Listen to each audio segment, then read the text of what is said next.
When I told my wife that I was very excited and looking forward to her sister's law school graduation tomorrow, my wife replied, "It was last week. Paying her fees doesn't make you that important." A month later, they begged to reverse what I did. I said no. You know those moments when life politely slaps you in the face, then offers you a refund in sarcasm? Yeah, that was me last Tuesday, standing in our kitchen like some kind of discount greeting card model, holding a gift bag that cost more than my weekly grocery budget, smiling like an absolute idiot who still believed in the basic concept of family communication. I had spent the better part of my lunch break hunting down the perfect graduation gift for Clara, my sister-in-law, because apparently I'm the kind of guy who thinks thoughtfulness still matters in a world where people ghost you after you Venmo them rent money.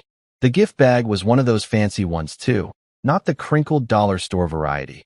I'm talking about the boutique joint with the ribbon handles that practically screamed, "I care about your achievements and also have disposable income." "Babe, I'm so pumped for Clara's graduation tomorrow," I said, setting the bag down on the kitchen counter with the kind of enthusiasm usually reserved for winning lottery tickets or finding out your ex got audited by the IRS. Finally seeing her walk that stage after all those late-night study sessions, all those times she called crying about case law and constitutional amendments. Man, it's going to be emotional watching her get that diploma. I was genuinely excited, which in retrospect makes me look like an even bigger chump than I already felt. I had been there for every panicked 3 a.m. phone call about the Socratic method, every breakdown about tort law, every existential crisis about whether she'd picked the right career path. I'd listened, encouraged, and most importantly, funded the entire operation like some kind of educational sugar daddy, without the weird implications.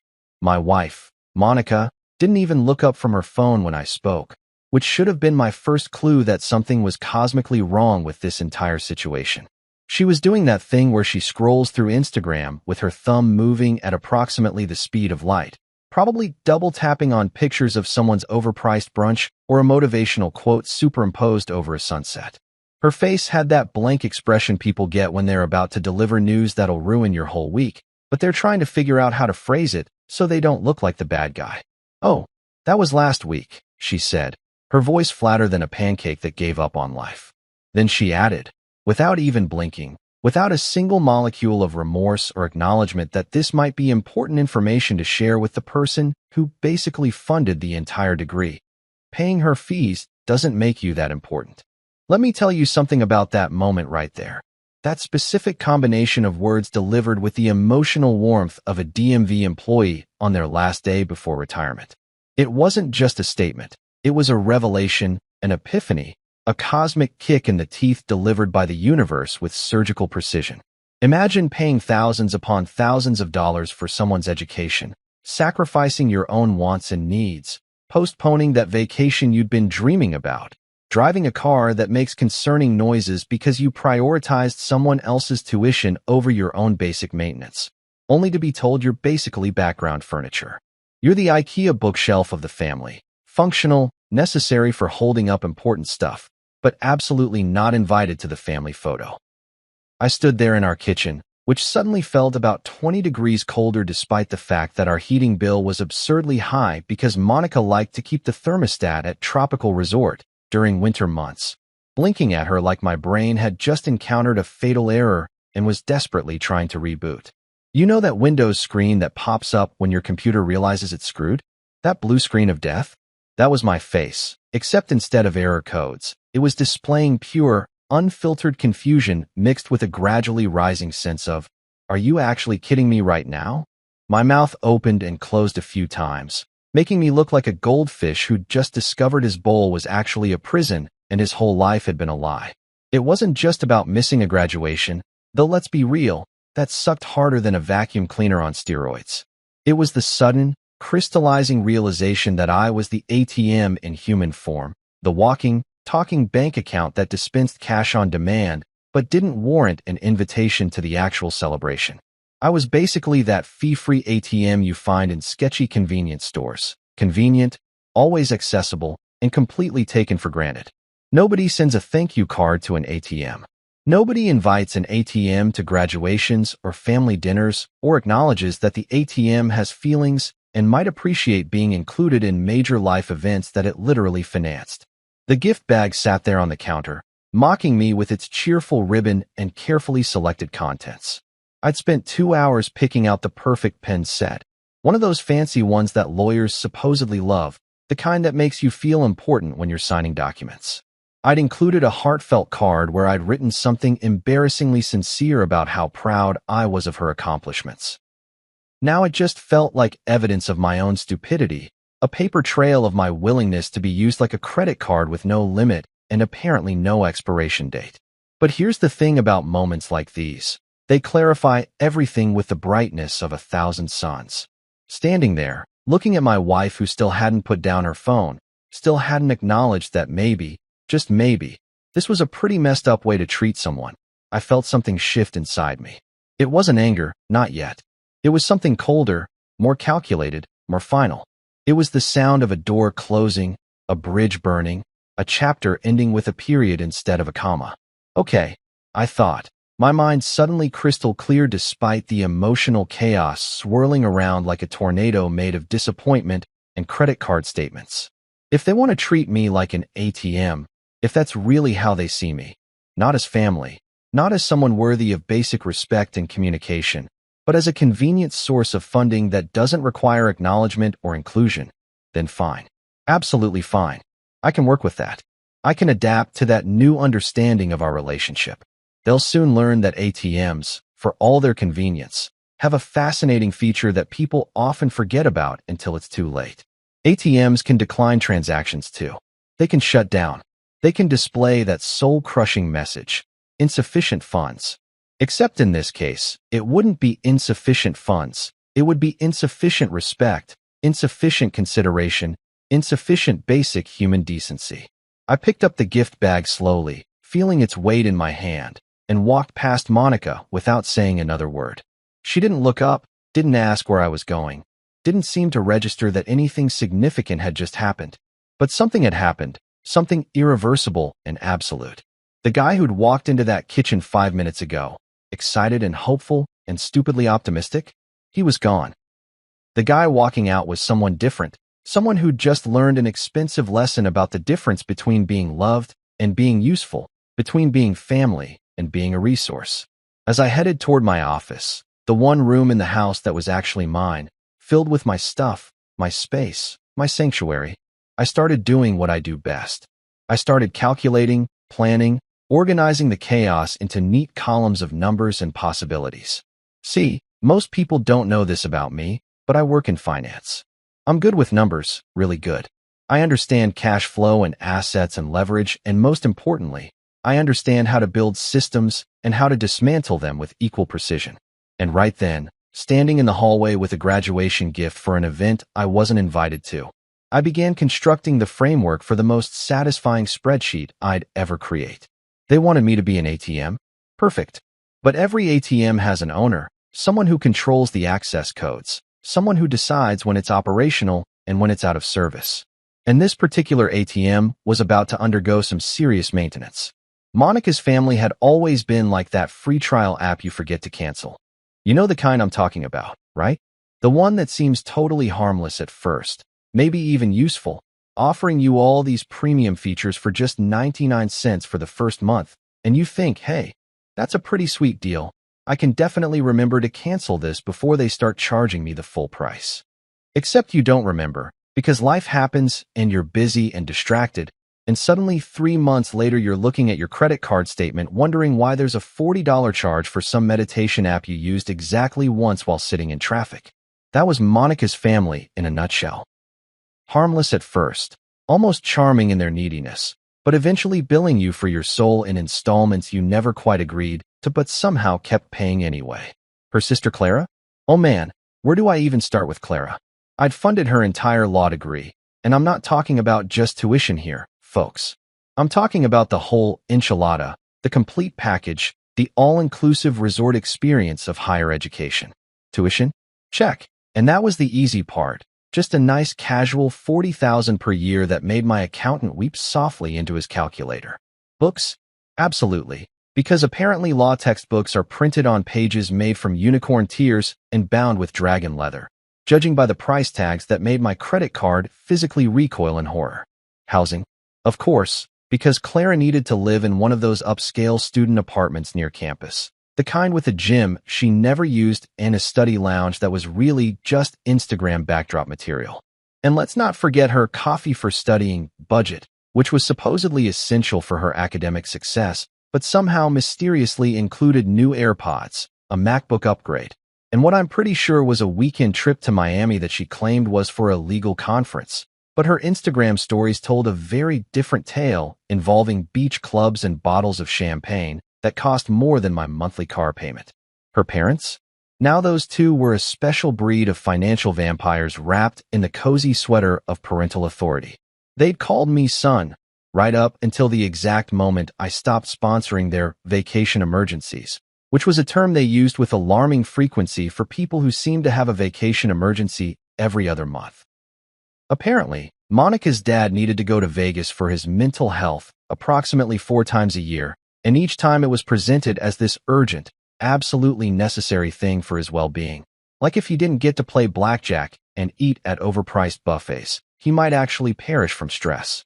Monica's mom had her own version of vacation emergencies, which usually involved spa retreats in Sedona or wine country tours in Napa, all of which were framed as self-care, but really just translated to send money so I can drink expensive wine and complain about my back pain to strangers in bathrobes.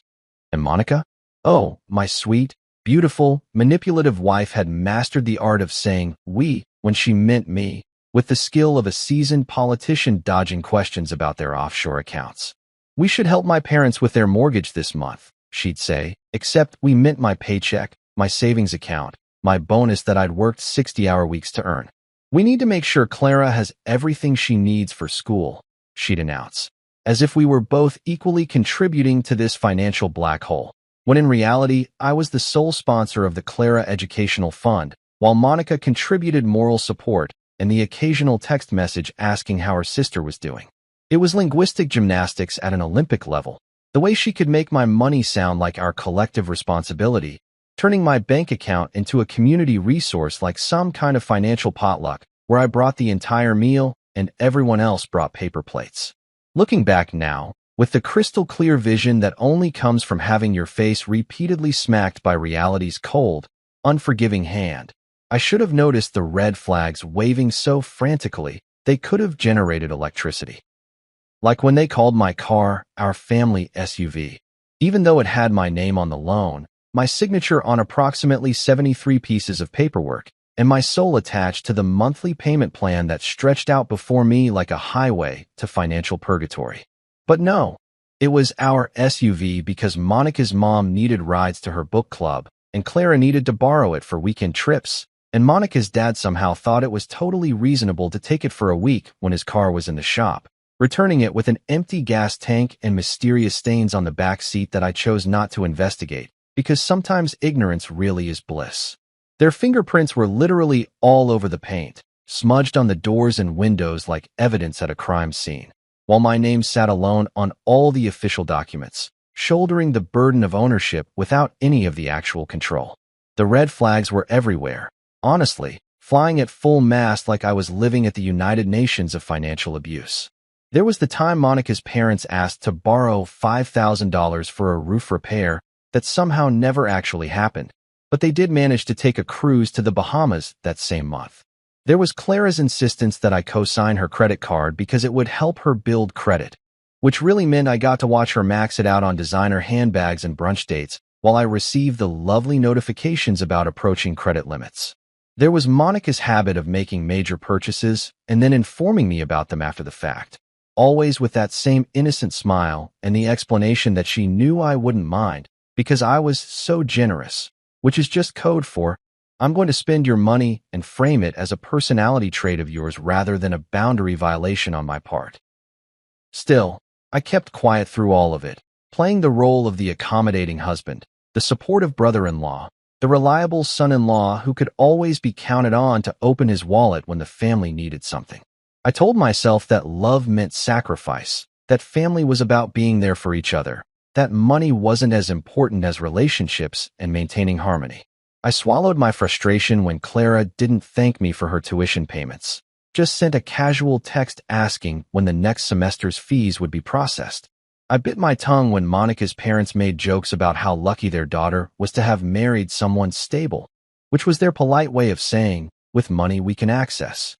I smiled and nodded when Monica explained that her family was just going through a rough patch and needed our help.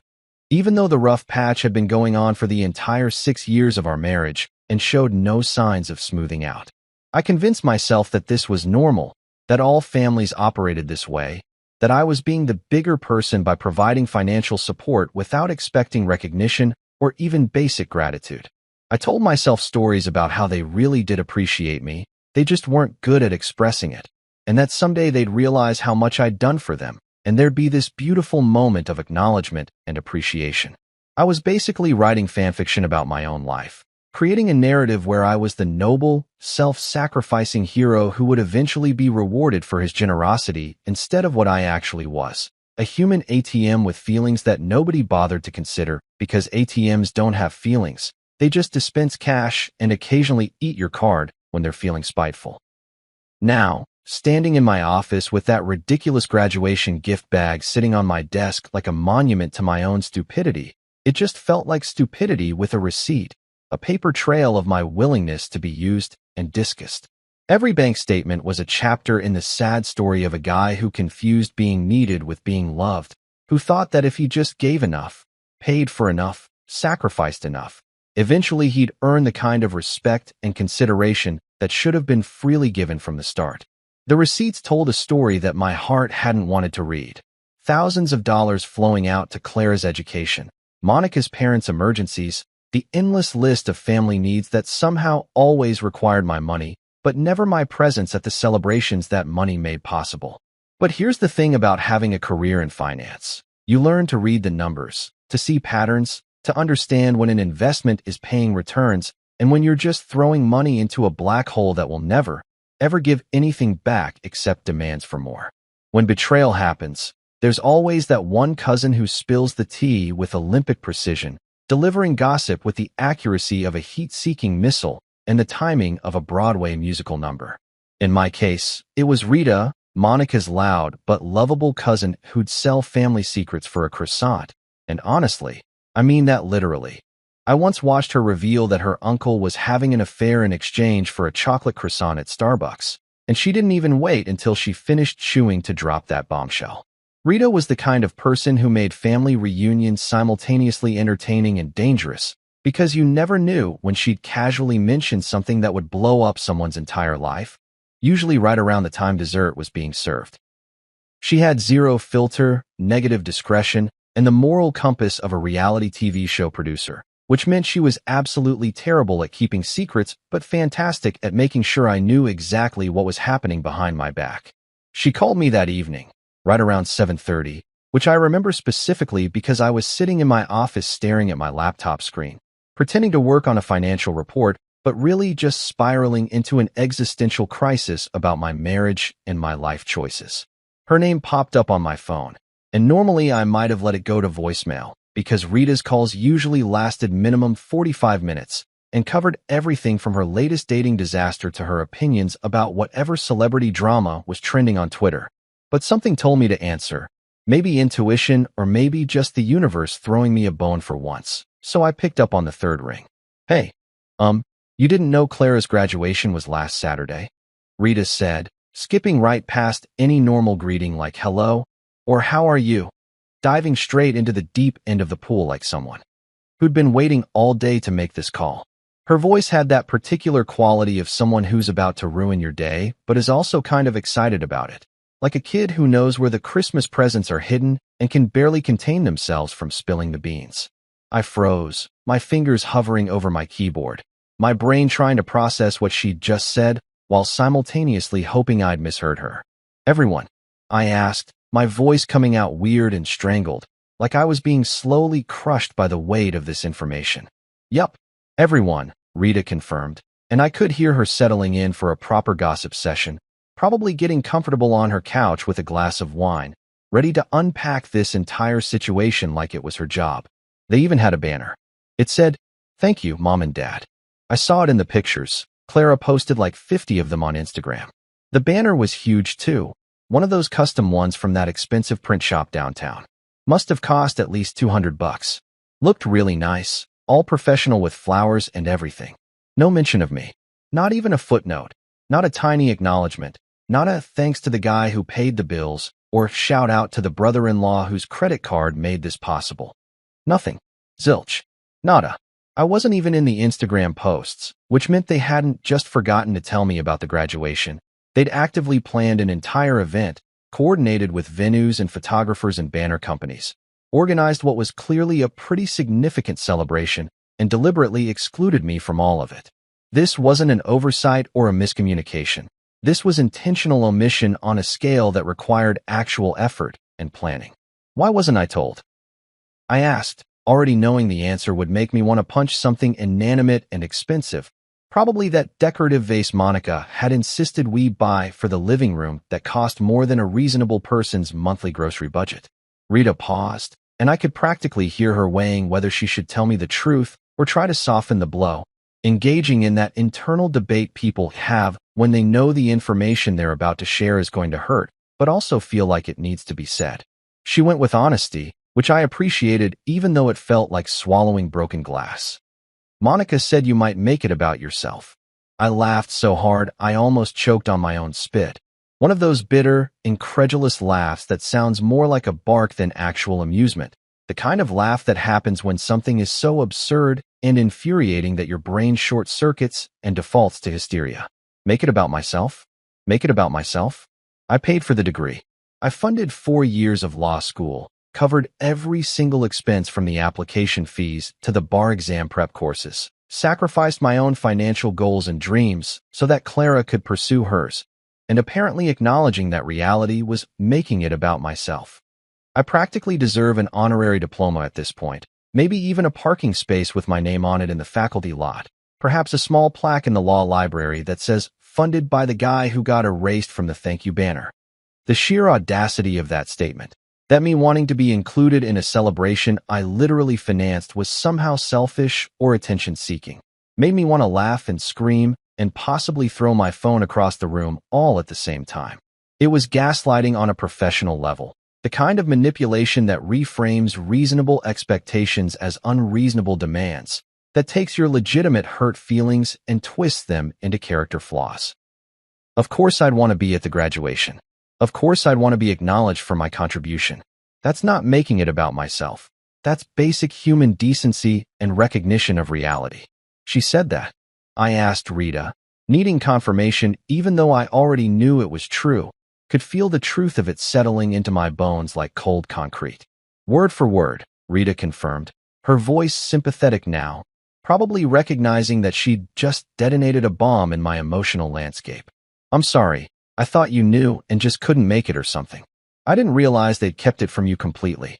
That's really messed up, even for this family. And trust me, I've seen this family do some pretty messed up stuff over the years. That's when the gears turned in my head, clicking into place like a lock opening, like tumblers falling into alignment, revealing possibilities I hadn't previously considered. I didn't plan revenge right away. I'm not that impulsive, despite what my increasingly angry internal monologue might suggest. But I started budgeting it, running calculations in my head, mapping out the financial infrastructure that connected me to Monica's family like a complicated network of pipes and valves that I suddenly realized I had complete control over. See, the thing about being the money guy, the financial backbone of an entire extended family's lifestyle, is that you hold a lot more power than people realize.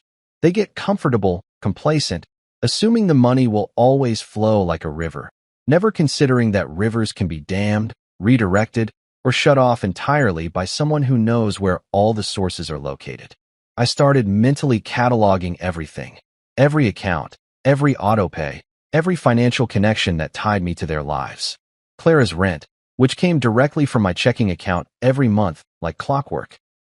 The credit card I'd gotten in my name for family emergencies that Monica's parents used for everything from groceries to gas to what I'm pretty sure was a new television last month. The Netflix account, the Spotify family plan, the Amazon Prime subscription that somehow served 8 people despite being registered to me. The car insurance policy that covered Monica's vehicle under my plan because it was cheaper that way. The phone bill that included Clara's line because we'd added her years ago and never removed her. Every single thread of financial support I'd woven into their lives over the years. All those small conveniences and large expenses that I'd absorbed without complaint suddenly looked very different in this new light. Rita was still talking, filling me in on other details from the graduation. Who was there, what Clara wore, how Monica's parents gave this whole speech about sacrifice and family support without mentioning me once, how there was a dinner afterward at some fancy restaurant that I'd probably unwittingly funded through one of Monica's credit cards. But I was only half listening now, my mind already working through scenarios, calculating timelines, planning moves with the strategic thinking of someone who'd finally realized they were playing chess, while everyone else thought we were playing checkers. "You still there?" Rita asked, probably noticing my silence. "Yeah," I said, my voice calmer now, clearer, filled with the kind of quiet determination that comes from finally seeing the path forward. "Just thinking about some changes I need to make." "Changes?" Rita sounded intrigued, probably sensing drama on the horizon like a shark smelling blood in the water. "Budget adjustments," I said simply, allowing myself a small smile that felt more genuine than anything I'd felt in weeks. "Just some budget adjustments." The next morning, I walked into the kitchen like an unpaid intern who'd found out the stole his lunch from the break room fridge, except instead of a sandwich, they'd stolen my dignity, my financial security, and apparently my invitation to major family events. I'd spent the entire night lying awake, staring at the ceiling, running through conversations in my head, rehearsing different approaches and responses like an actor prepping for the performance of a lifetime. By the time the sun came up, I was operating on approximately 0 hours of sleep, 3 cups of coffee that I'd already consumed, and pure, distilled righteous indignation that felt like jet fuel coursing through my veins. Monica was already in the kitchen, naturally, doing her morning routine like absolutely nothing was wrong, like she hadn't orchestrated an entire graduation ceremony that excluded the person who financed it.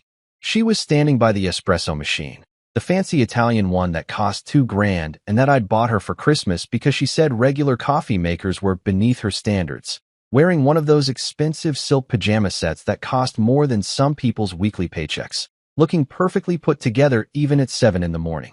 Her hair was in one of those effortlessly messy buns that actually takes 20 minutes and 14 bobby pins to achieve, and she was scrolling through her phone with one hand while holding a tiny cup of espresso in the other, the very picture of casual indifference. "Why didn't you tell me about the graduation?" I asked, keeping my voice calm and measured, channeling every ounce of self-control I possessed to not immediately launch into a screaming match that would probably wake the neighbors and definitely wouldn't solve anything. I positioned myself on the other side of the kitchen island, the marble countertops serving as a physical barrier between us, which felt symbolically appropriate given the emotional distance that had apparently existed without my knowledge. She sipped her coffee like a queen addressing a peasant who dared to question her royal decree, taking her sweet time before responding, letting the silence stretch out uncomfortably like she was testing to see if I'd back down or rephrase the question into something less confrontational. Her eyes barely flicked up from her phone screen, like this conversation was a minor inconvenience interrupting her morning scroll through whatever social media platform was currently consuming her attention. "Because it wasn't a big deal," she finally said, her tone suggesting that I was being dramatic for even bringing it up, like I'd asked why she hadn't informed me about a minor dentist appointment rather than a major life milestone I'd financially supported. "You don't have to be at everything," she added, and there was something in her voice that made my blood pressure spike. This dismissive quality, like she was explaining basic concepts to someone particularly slow on the uptake, like I was the unreasonable one for expecting basic courtesy and communication. "Right?"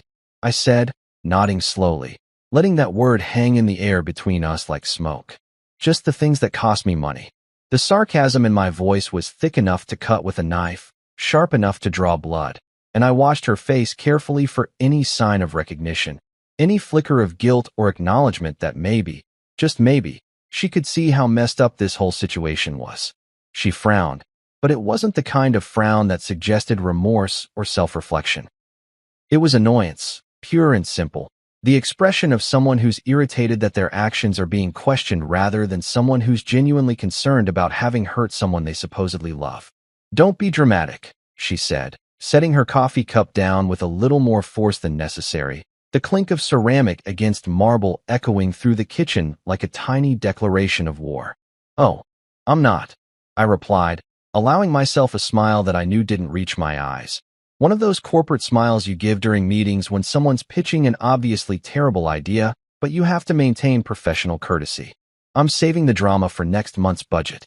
I let that statement settle, watching her process it, seeing the moment when the words registered but the meaning didn't quite land, like she'd heard me but hadn't actually understood what I was saying yet. "What's that supposed to mean?" she asked, her eyes narrowing slightly, her phone finally lowering as I apparently became interesting enough to warrant her full attention for the first time in this conversation. "It means," I said slowly, deliberately, enjoying the moment more than I probably should have, "that I'm going to be making some financial adjustments, reallocating resources, cutting unnecessary expenses. You know, basic budget management." I pulled out my own phone, opening up the banking app I'd been meticulously studying for the past 12 hours, the one that showed every automatic payment, every linked account, every financial thread connecting me to this family that apparently didn't think I was important enough to include in their celebrations. Her face did this interesting thing where confusion mixed with the first tiny spark of concern, like a pilot light flickering to life in her brain, beginning to illuminate the potential consequences of her actions. "You're being ridiculous," she said, but there was less certainty in her voice now, a slight waver that suggested maybe she was starting to understand that this wasn't just another argument we'd have and then forget about by dinner time. "Am I?" I asked, genuinely curious about her perspective at this point, morbidly fascinated by how she was justifying this in her head. "Because from where I'm standing, I've been more than generous. I've funded your sister's entire education, supported your parents' lifestyle, paid for family vacations I wasn't invited on, and apparently financed a graduation celebration that I wasn't important enough to attend. So yeah, I think some budget adjustments are not just reasonable, but long overdue." That's when her parents decided to make their entrance. Because of course they did. Because the universe has a sixth sense of timing, and this confrontation apparently needed an audience. Monica's dad walked in first, wearing one of those expensive golf shirts that I'm 90% sure I bought him last Father's Day, followed by her mom in a designer tracksuit that definitely came from my credit card. They'd been staying with us for the past week. Something about their house being fumigated, though I was starting to suspect that was just another convenient excuse to save money on their own living expenses while draining mine. "What's all the commotion about?" her dad asked, heading straight for the coffee maker like he owned the place, which I guess in his mind he kind of did, since he'd been treating my house like an extension of his own for years now. He had that particular brand of older male confidence that comes from never having been told no, from sailing through life assuming that everything would always work out in his favor because it always had before. "I'm just explaining to Monica that I'll be making some changes to our financial arrangements," I said pleasantly, keeping my tone conversational, like we were discussing the weather or weekend plans rather than the complete restructuring of their gravy train. Monica's mom stopped mid-reach for a mug, her hand freezing in the air like she'd been suddenly paused. "What kind of changes?" she asked, and I could hear the alarm in her voice, that immediate spike of panic that happens when someone who's been living comfortably on someone else's dime suddenly realizes the money might stop flowing. "Oh, nothing major," I said with a shrug that was deliberately casual, understated, the kind of gesture that suggests something is actually very major, but you're pretending it's not. "Just reassessing which expenses are necessary and which ones aren't. Making sure my money is going toward people and things that actually value my contribution. Basic financial responsibility, really. I'm sure you understand." Her dad bristled, his face doing that thing where men of a certain age get red around the collar when their authority is questioned. "Now hold on a minute," he started, but I cut him off, which I'd never done before, always having played the role of the respectful son-in-law who deferred to his elders even when they were being completely unreasonable. "No, you hold on," I said, my voice still calm, but with an edge that surprised even me, like I'd found a backbone I didn't know I had been growing over the past 24 hours. "I've been holding on for 6 years. I've been patient and generous and accommodating while being treated like a walking ATM instead of a family member. So now it's your turn to hold on. Hold on to the lifestyle you've built on my dime while I figure out if I want to keep funding it. The kitchen went silent except for the humming of the refrigerator and the distant sound of traffic outside. Monica was staring at me like she'd never seen me before. Her parents were frozen in various states of reaching for coffee supplies, and I was standing there feeling simultaneously terrified and exhilarated, like I'd just jumped out of an airplane and was waiting to see if the parachute would open. "You're taking this too far," her dad finally said, trying to regain control of the conversation, using that authoritative dad voice that probably worked on his daughters, but definitely wasn't going to work on me anymore. "Taking what too far?" I asked innocently. "Taking my own financial security seriously? Taking care of my own interests for once? Or are you saying I'm taking it too far by expecting to be treated with basic respect and consideration?" Monica stepped forward, her expression shifting to something that might have been concern or might have been strategic calculation. I honestly couldn't tell anymore. "Honey, we made a mistake. Let's fix this," she said, her voice dropping into that soft, placating tone she used when she wanted something, when she was trying to smooth things over and get back to the comfortable status quo where I paid for everything and didn't complain about it. "Which part?" I asked, genuinely wanting to know which specific mistake she was willing to acknowledge, which piece of this elaborate pattern of disrespect she was prepared to take responsibility for. The lying? The erasing me? Or the part where I funded the season finale of your family's drama without even getting a ticket to watch the show? "I work in finance, which means I don't throw tantrums like some reality TV star whose latte order got messed up at Starbucks. I don't scream, I don't break dishes, I don't storm out of rooms slamming doors behind me in dramatic displays of emotion that accomplish nothing except maybe damaging the door hinges and giving the neighbors something to gossip about over their morning coffee. No, when people in finance get angry, we do something far more effective and infinitely more satisfying. We file paperwork. We create spreadsheets. We systematically dismantle financial structures with the precision of a surgeon and the cold efficiency of a machine that's been programmed for one specific task, cutting off access. The beauty of revenge executed through financial channels is that it's completely legal, totally justified, and absolutely devastating when done correctly. There's no yelling, no physical confrontation, no messy emotional scenes that can be turned against you later. Just clean, crisp, documented actions that speak louder than any argument ever could. It's the difference between setting something on fire and simply turning off the oxygen supply. Same result, way less mess, significantly more control over the process. I started by closing the joint savings account that was somehow only jointly spent, which is a polite way of saying that I deposited money into it and Monica's family withdrew money from it like they were playing some kind of ATM slot machine that always paid out. The account had been established 3 years ago under the premise that we needed a place to save for our future together, maybe a down payment on a bigger house or an emergency fund for unexpected expenses. In reality, it had become a slush fund for Clara's unexpected expenses, which happened with alarming regularity. Monica's parents' temporary financial shortfalls, which had been temporary for going on 3 years now, and various other family emergencies that always seemed to require immediate cash infusions from yours truly. Closing the account took exactly 45 minutes, including the hold time while I waited for a customer service representative who sounded way too chipper for 8:30 in the morning. I transferred the remaining balance, which was considerably less than it should have been considering my consistent deposits, into a new account that only had my name on it, one that didn't have any joint access, any shared debit cards, any possible way for anyone but me to touch that money. The bank representative asked if I was sure, if I wanted to discuss this decision with my spouse first, if there was anything they could do to help resolve whatever marital issues might be prompting this change.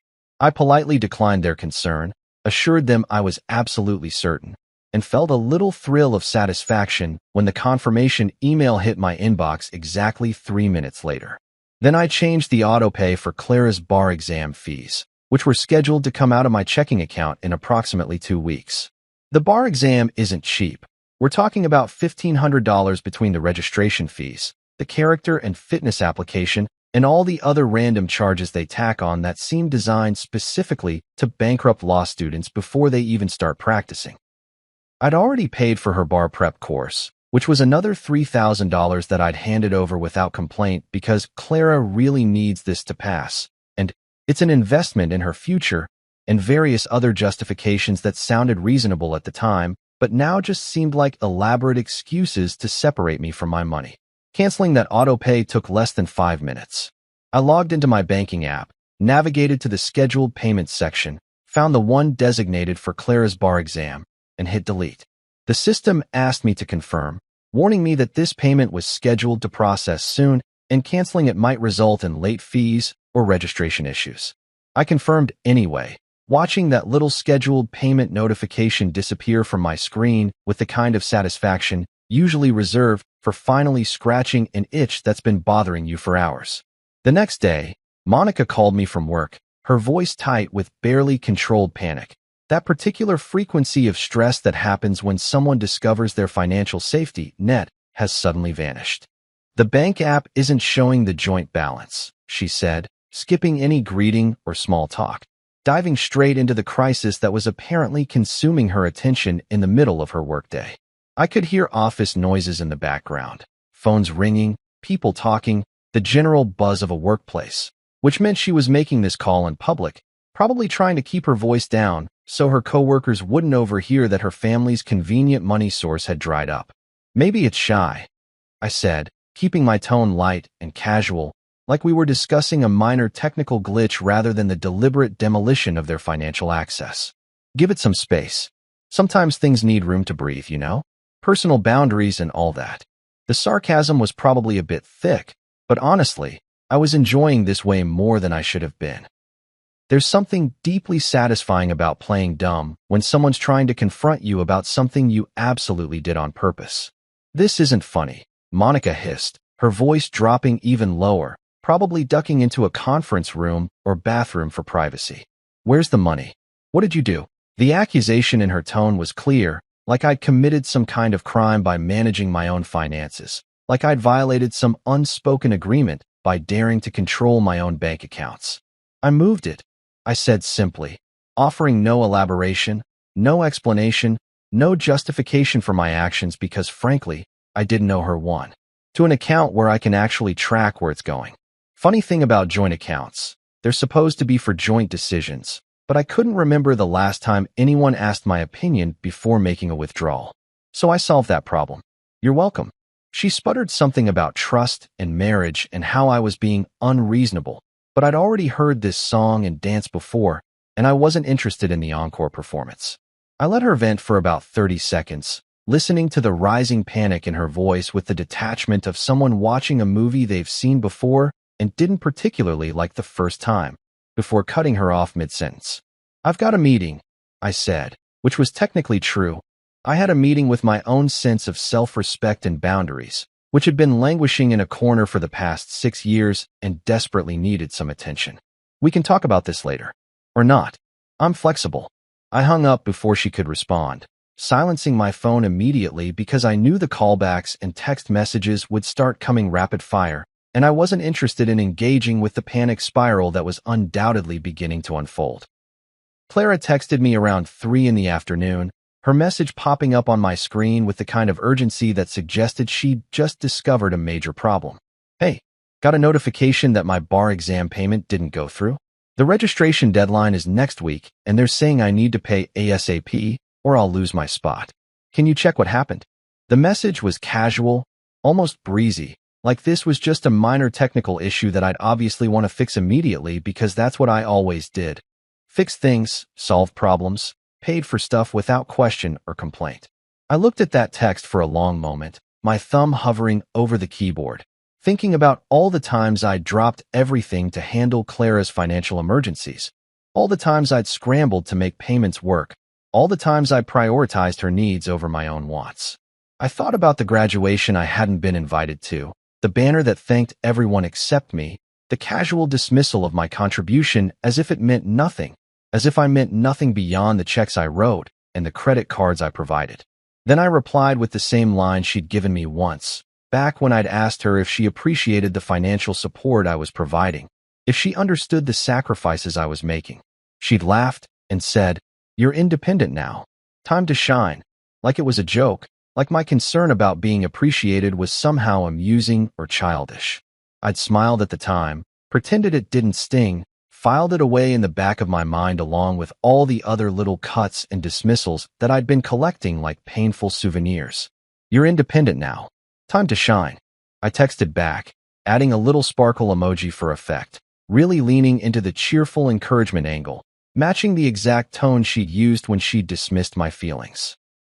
The message showed as delivered, then as read, and I watched those 3 little dots appear that meant she was typing a response, then disappear, then appear again, then disappear again, like she couldn't quite figure out what to say, how to respond to having her own words reflected back at her. The silence after that text was chef's kiss perfect, the kind of profound, echoing silence that speaks volumes, that carries more weight than any angry speech or lengthy explanation could have conveyed. It was the sound of reality setting in, of consequences arriving, of someone realizing that the gravy train had not just slowed down, but had completely jumped the tracks and was now lying on its side in a ditch, on fire, with no rescue coming. I could practically hear the gears turning in her head, the dawning realization that maybe, just maybe, treating your financial benefactor like an inconvenient accessory wasn't the smartest long-term strategy. My phone stayed mercifully quiet for the rest of the afternoon, which meant they were probably having an emergency family meeting, gathering together to discuss this unexpected crisis, trying to figure out how to handle the situation now that their reliable money source had suddenly developed opinions and boundaries. I imagined them sitting around Monica's parents' dining room table, the one I'd helped them buy when they claimed their old one was falling apart, discussing strategies, maybe trying to figure out if I was bluffing, if this was just a temporary tantrum that would blow over if they waited it out or applied the right pressure.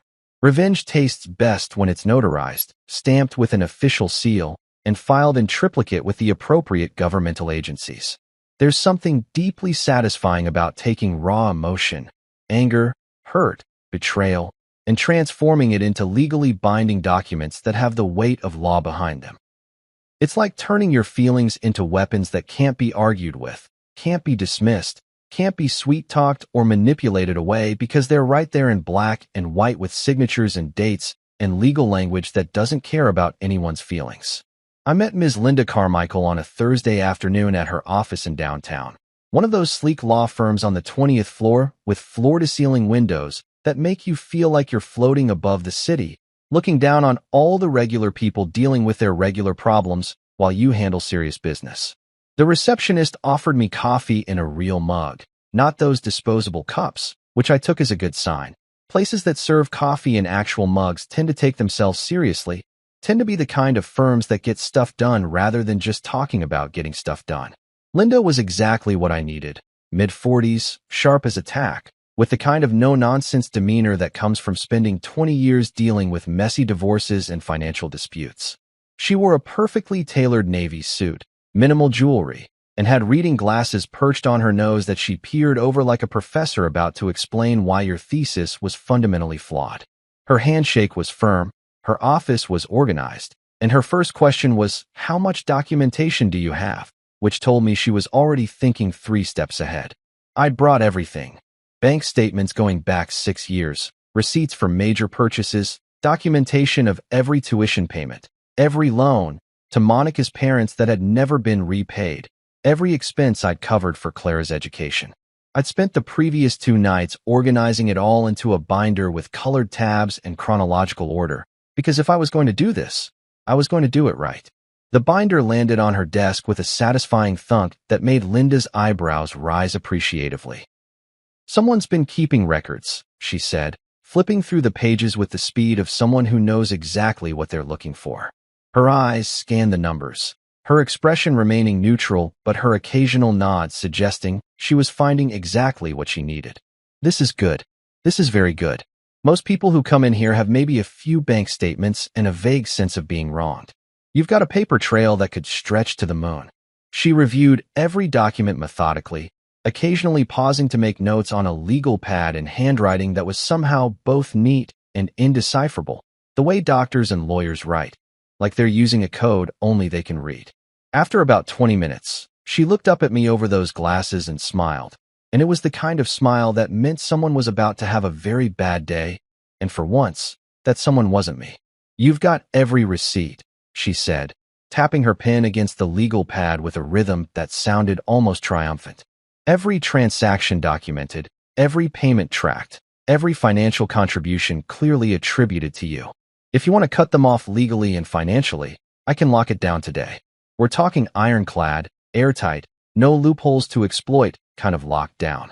They won't be able to access anything without your explicit permission, and that permission can be withheld at your discretion." "Do it," I said, not even hesitating, not second-guessing, not allowing myself to feel guilty about what I was about to do. And add a cherry on top, make the house title solely mine. The house was technically in both our names, Monica and mine, but I'd paid the entire down payment, covered every mortgage payment for the past 6 years, handled all the maintenance, all the repairs, all the property taxes. She'd contributed exactly $0 to the mortgage, while simultaneously treating it like her personal castle where her family could stay rent-free whenever they felt like it. Linda nodded, already typing notes into her computer with fingers that flew across the keyboard like she was composing a symphony of legal devastation. "That'll require some additional paperwork since you're currently married. We'll need to file for a formal separation of assets, potentially leading to divorce proceedings if that's the direction you want to go. But given the documentation you've provided, proof that you've been the sole financial contributor to the property, we can make a strong case for transferring full ownership to you, especially if we can demonstrate that your spouse has been financially exploitative." "Financially exploitative," I repeated, testing the phrase in my mouth. It sounded so official, so legitimate, taking what I'd felt in my gut and giving it legal terminology that made it real, made it something that courts would recognize and address. "Yeah, that's exactly what it's been. Can you really get the house entirely in my name?" With this documentation, Linda gestured at the binder, which had become my new favorite possession. "Absolutely. We'll file a partition action, demonstrate your sole financial investment in the property, establish that your spouse has contributed nothing to the mortgage or maintenance, and petition the court to award you full ownership. Given the circumstances and your evidence, I'd say we have a 90% chance of success, and that's me being conservative." By evening, every financial tie was severed with the precision of a surgical team performing a complicated procedure. Linda worked fast. I'd expected this to take weeks, maybe months, but she had connections, knew which clerks to call, knew how to expedite paperwork when necessary. We filed separation of assets documents, closed joint credit lines, removed authorized users from my accounts, changed beneficiary designations, updated insurance policies, revoked powers of attorney that I'd granted Monica in a fit of marital optimism years ago, and basically built a financial fortress around everything I owned. Monica's parents' helping hand on my mortgage? Gone, erased like it had never existed. Their names removed from any documentation that had somehow gotten them listed as co-borrowers or emergency contacts or whatever justification they'd used to worm their way into my property ownership. Linda had looked at those documents with barely concealed disgust, muttering something about financial parasites that made me feel simultaneously validated and embarrassed that I'd let it happen in the first place. Claire's tuition plan? Canceled, terminated, destroyed with extreme prejudice. There were 2 semesters left on the payment plan I'd set up, installments that were supposed to automatically withdraw from my account to cover her final year and bar prep. Linda pulled up the documents, sent official cancellation notices, and made sure there was no possible way those payments could accidentally process. "She'll get notification within 24 hours, Linda said with satisfaction. "And they don't do payment plans after cancellation. She'll have to pay in full if she wants to continue." Monica's credit card extension? Snipped like a thread that had been hanging loose, annoying me every time I saw it on my statement. It wasn't even supposed to be an extension. It was my card, my account, but I'd added her as an authorized user years ago, and somehow that had evolved into her treating it like her personal, unlimited funding source. Her spending habits were documented in my binder too. Lunches with her friends that cost $100, shopping trips that racked up thousands. Those small purchases that added up to significant chunks of my income every month. The card will be declined next time she tries to use it, Linda explained, typing something into her computer that I assumed was the cancellation request. She'll probably call the credit card company thinking it's an error, and they'll tell her the account holder, that's you, has removed her authorization. It's effective immediately. If my bank account was a castle, and trust me, after 6 years of treating it like a community resource, I was ready to embrace the castle metaphor. I'd just raised the drawbridge, filled the moat with alligators, posted archers on the walls, and hung a giant banner that said, "No entry without explicit written permission notarized by a licensed attorney." It felt good, better than good. It felt right, like I was finally taking control of something that should have always been under my control, reclaiming territory that had been occupied by foreign forces for way too long. "There's one more thing," Linda said, pulling out a document that looked particularly official, heavy paper with gold embossing. "If you're serious about protecting yourself, we should file for legal separation immediately. It stops the clock on any claims your spouse might have to future earnings, creates a clear dividing line between what's yours and what's potentially negotiable in a divorce. You don't have to file for divorce right away if you're not ready, but the legal separation gives you protection while you figure out your next moves." I looked at the document, at the blank space where my signature would go, at the legal language that would officially declare my marriage as good as over.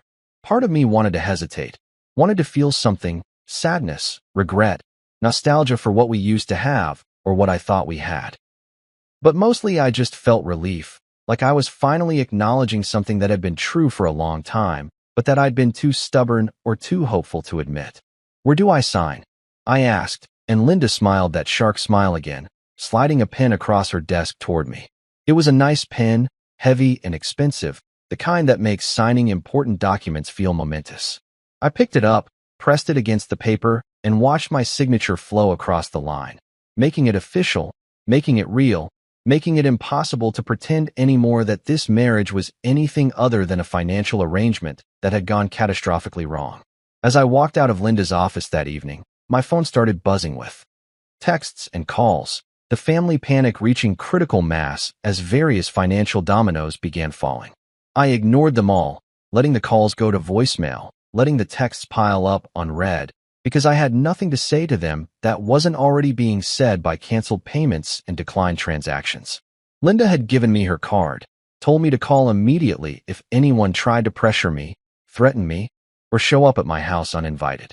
She'd also mentioned something about restraining orders if necessary, which seemed extreme but also oddly comforting, knowing that option existed if things got ugly.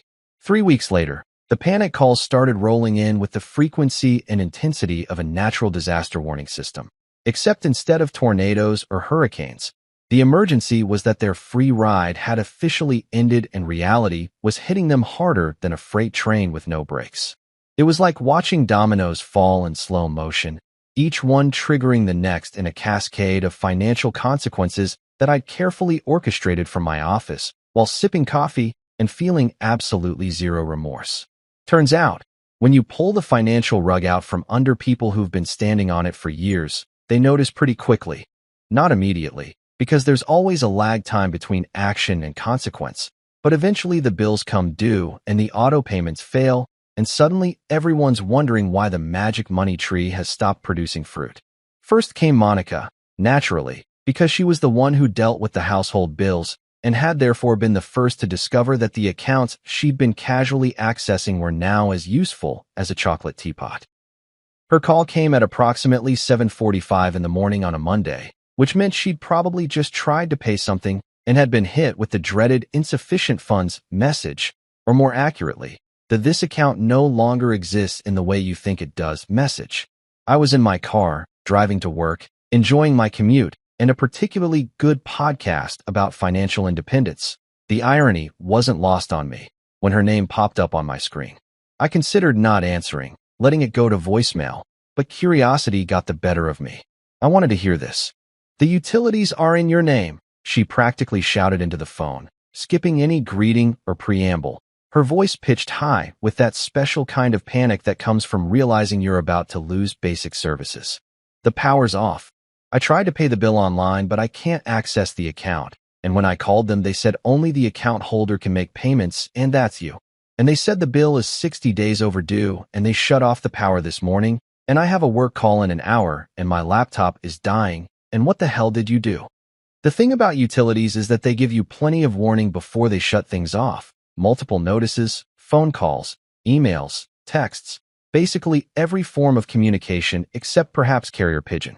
Which meant Monica had been ignoring those warnings for 2 months, probably assuming I'd handle it like I always handled it, like I'd handled everything for our entire marriage. The fact that she hadn't noticed the warnings, hadn't thought to mention them to me, hadn't considered that maybe she should check on the status of bills for services she used every single day, told me everything I needed to know about how much attention she'd been paying to our financial situation. Which is to say, none. Zero. Zilch. Oh no, I said, my voice dripping with the kind of false sympathy you use when someone's complaining about a problem that's entirely their own fault and you're secretly enjoying their suffering. Guess that's what happens when you keep people in the dark. The pun wasn't even intentional at first, but once I heard it come out of my mouth, I decided to lean into it, really savor the moment. Must be pretty dark in there without electricity, huh? Maybe you should try lighting some candles. Oh wait, you'd need to buy those yourself, and that requires money, which requires accessing accounts that you no longer have access to. Funny how that works. She started to say something else, probably some combination of pleading and threatening, but I wasn't interested in the negotiation phase of this process. I hung up, silenced my phone, and continued my drive to work feeling lighter than I had in years. The power would stay off until she figured out how to pay the bill herself, which meant either using her own money, assuming she had any, which was questionable, or calling her parents to bail her out, which would be its own special kind of humiliation. Either way, not my problem anymore. Then came Clara, her text message arriving around lunchtime, and I could practically feel the desperation radiating through the screen like heat from asphalt on a summer day. They rejected my bar exam registration. It says payment declined. I've been trying to reach you all morning. The deadline is in 3 days, and if I don't register now, I'll have to wait another 6 months to take it, and that means I can't start applying for jobs, and I already have interviews lined up, and please, I need your help. This is an emergency. The message was followed by approximately 15 exclamation marks and several crying emojis. Like punctuation could somehow convey the urgency that would make me change my mind and open my wallet one more time. The bar exam registration. I'd forgotten about that, actually, which was unlike me since I'm usually pretty meticulous about tracking financial obligations.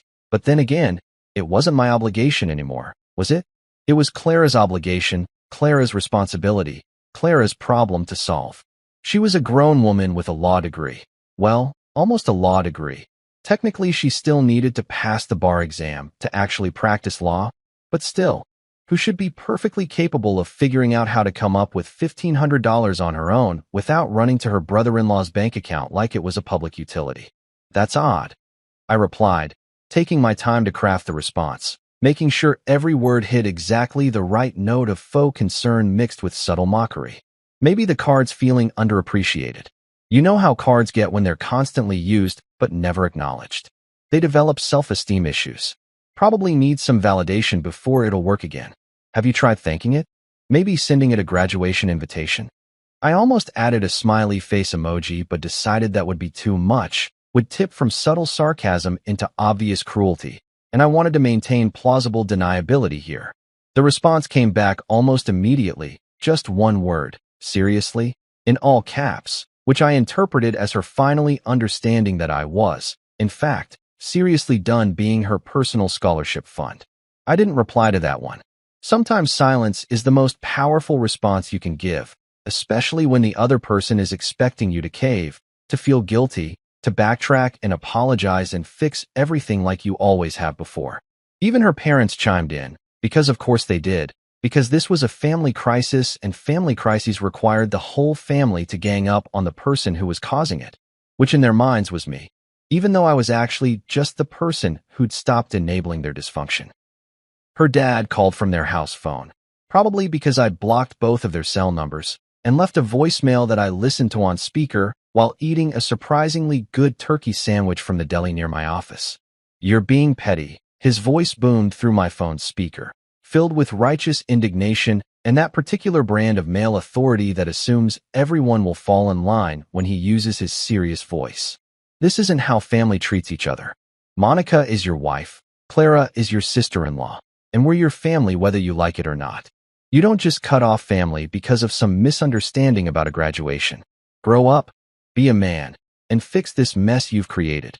Petty.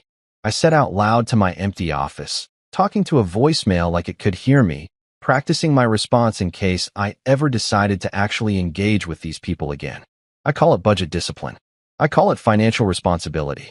I call it finally having some self-respect after 6 years of being treated like an ATM with feelings that don't matter.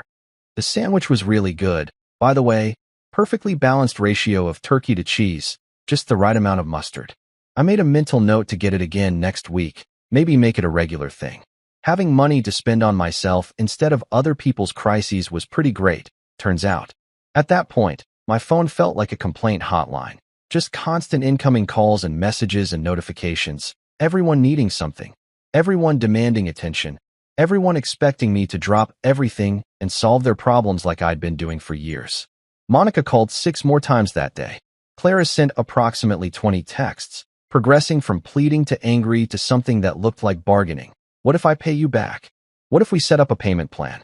What if I promise to include you in everything from now on? As if this was about money and not about fundamental respect and basic human decency. Her mom joined the texting brigade around 3 in the afternoon. I can't believe you're doing this to your own family. What would your mother think? Which was a low blow considering my mother had passed away 5 years ago and would probably have been horrified at how Monica's family had been treating me. Would have sat me down long before this and asked me why I was letting people walk all over me. But dead mothers make convenient moral authorities for people trying to guilt trip you, I guess. I considered setting up actual hold music for these calls, maybe something ironic like Money, Money, Money by ABBA or Take the Money and Run by Steve Miller Band, just to really drive home the theme of what was happening here. But that seemed like more effort than they deserved, more engagement than I was willing to give. Instead, I just let my voicemail fill up until it was full, let my text messages pile up until they became white noise, let the panic spiral into whatever crescendo it was building toward without my participation. The only call I did answer that day was from Rita, the cousin who'd started this whole thing by telling me about the graduation I'd been excluded from. She called around 5, right as I was packing up to leave the office, and her tone was completely different from the family panic brigade. She sounded almost gleeful, like she was watching her favorite reality show and couldn't wait to give me the recap. "Oh my God, you should hear them," she said, barely pausing to breathe between words. They had an emergency family meeting at Monica's parents' house. Everyone's freaking out. Clara's crying about missing the bar exam deadline. Monica's parents are talking about having to sell their timeshare. Monica keeps saying you'll come around, that you're just upset and you'll calm down and fix everything. It's absolute chaos and honestly, I'm kind of living for it. Is that bad? That's probably bad. But also, they had this coming. I smiled, genuinely smiled, for the first time in what felt like forever. Not bad at all, I told her. Not bad at all. A month later, they showed up at my office, Monica, Clara, and her parents, all looking like extras from a financial horror movie, the kind where the monster is their own terrible life choices coming back to haunt them. They'd somehow gotten past building security, probably claiming to be clients or lying about having an appointment, and now they were standing in my office doorway looking desperate and vaguely threatening, like a badly coordinated intervention team. Monica started with her soft voice, the one she used when she wanted something expensive. "Honey, we made a mistake. Let's fix this." "Which part?" I asked, genuinely wanting to know which specific mistake she was willing to acknowledge. The lying? The erasing me? Or the part where I funded the season finale of your family's drama? Her dad tried reason. "You're taking this too far." "Oh, I agree," I said. "Next time, I'll take it even further, to court." Clara stepped forward, voice trembling. "Please, I can't register for the next exam without your help." I shrugged. "Funny, I thought paying your fees doesn't make me that important." Even my lawyer would have applauded that delivery. Within weeks, Clara moved back in with her parents, her fancy apartment near the law school becoming an unaffordable luxury without my monthly deposits. Monica tried to guilt-trip me with emotional texts, but I was immune, having built up a tolerance to manipulation over 6 years of marriage. Their fancy family brunches stopped. The perfect image cracked like cheap porcelain dropped on concrete. Neighbors started whispering about how the generous husband had walked away, and suddenly Monica's family wasn't the successful, upwardly mobile clan they pretended to be. They were broke people who'd been living on someone else's dime. Rita, the cousin with the gossip gold, kept me updated like she was reporting from a war zone. Clara's job offer fell through. The parents are behind on payments, and your wife's trying to sell her handbags online, she said during one of our weekly catch-up calls. I didn't celebrate.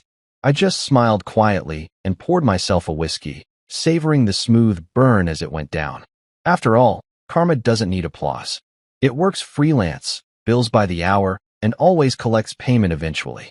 A month later, I was sitting in my backyard, watching the sunset with a calm heart and a cold drink, feeling more at peace than I had in years. The sky was doing that thing where it turns orange and pink, like nature's way of saying everything's going to be all right. Monica had moved out. Clara had finally called to say she understood why I did what I did, her voice quiet and genuinely apologetic for the first time in our entire relationship. I told her good, because this wasn't revenge, it was a refund. And that's exactly what it was, taking back what was mine, reclaiming my dignity and self-respect with interest. Her family's pride had cost them everything. Mine had earned me peace, freedom, and a bank account that was finally just mine. Sometimes you don't need to yell, argue, or explain. You just hit cancel subscription, change your password, and let people miss the access they abused. And when they beg to reverse it, you simply smile and say, sorry, no refunds. My wife texted from her girls' trip.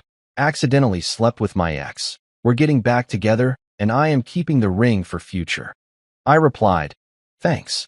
Then I emailed the $87,000 ring bill, which was in her name, and then Thursday night, 11:23 p.m., and I was exactly where any self-respecting 29-year-old man should be on a random weeknight, planted on my couch in boxers and a Nirvana t-shirt I'd been wearing since Tuesday, absolutely demolishing some kid from Portugal in FIFA Ultimate Team.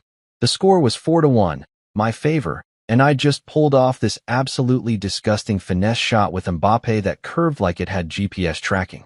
The kid rage quit before I could even watch the replay, which honestly was the most satisfying part of my entire week. My wife Sabrina had been gone for 5 days on what she called a much-needed girls' trip to Miami, which apparently involved a lot of poolside selfies, overpriced cocktails with names I couldn't pronounce, and her college friends pretending they still had the metabolism of 21-year-olds. I wasn't complaining, though.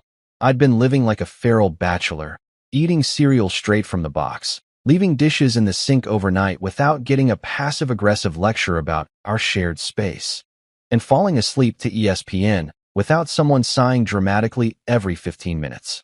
The apartment was quiet except for the ambient stadium noise from the TV and the occasional honking from the street below our downtown condo. I was in that perfect zone of existence where nothing hurts, nothing matters, and you're just vibing with artificial crowd sounds and the glow of a 65-inch screen. Then my phone buzzed on the coffee table, dancing across a stack of unopened mail and an empty bag of Cool Ranch Doritos. I figured it was probably Sabrina sending another group photo with her friends doing that awkward, we're having so much fun pose that women do when they're 3 margaritas deep and trying to prove something to Instagram. I almost ignored it, but something made me pick it up, maybe instinct, maybe boredom, maybe the universe deciding it was time to hit me with a plot twist I absolutely did not order. The text was from Sabrina, and the preview on my lock screen just said, "Hey babe, this is super awkward LOL." I unlocked my phone with my thumbprint, and that's when my Thursday night officially upgraded from chill to what in the actual hell. The full message read, "Hey babe, this is super awkward LOL. But I ran into my ex, Travis. We accidentally slept together. I realized I'm not over him. We're getting back together. Sorry this is so last minute." I sat there staring at the screen like my brain was a Windows 95 computer trying to load a 4K video. The little dots appeared, then disappeared, then appeared again. She was typing more, which somehow made it worse. The follow-up message came through like a freight train of audacity. "By the way, I'm keeping the ring. It's a clean break gift. I'll use it for my future with Travis. Don't contact me. I read it once, then twice, then a third time, just to make absolutely certain I wasn't having a stroke or hallucinating from too many energy drinks. Accidentally slept together. Those 3 words kept bouncing around my skull like a DVD screensaver. What kind of gymnastics do you have to do to accidentally sleep with someone? Did she trip on a margarita-soaked pool deck and fall directly onto his? No. You know what? I wasn't even going to finish that thought. And clean break gift. Was that even a thing? Did Hallmark make a card for that? Congratulations on your divorce. Here's a ridiculously expensive ring I'm stealing. Best wishes. Go screw yourself. The sheer nerve, the unbelievable confidence it took to text your husband that you cheated, you're leaving, and oh, by the way, you're keeping the engagement ring like it's a parting gift from a game show. I almost had to respect the hustle. Almost. My thumbs hovered over the keyboard. I could have written a novel. I could have sent paragraph after paragraph about betrayal, about the 3 years we'd been together, about the wedding we'd been planning for 8 months that was supposed to happen in 6 weeks. I could have asked her if she'd lost her mind somewhere between the hotel minibar and whatever terrible decision-making led to this moment. I could have called her every name in the book and then invented a few new ones. But instead, I took a deep breath, channeled every ounce of petty energy I had in my body, and typed one single word: thanks. No punctuation, no elaboration. Just, thanks, like she'd just told me she grabbed milk from the store. I hit send and watched the little delivered notification pop up underneath it. Then I just sat there in the eerie quiet of my living room with the FIFA menu music looping in the background, that annoying upbeat electronic garbage that's designed to make you feel like you're always one game away from glory. The TV screen had gone into idle mode, showing my poorly customized avatar standing in the digital stadium looking way more confident than I felt. My beer was getting warm on the coffee table next to a pile of fantasy football magazines I'd been meaning to read. Everything looked exactly the same as it had 15 minutes ago, but somehow the entire molecular structure of my life had shifted.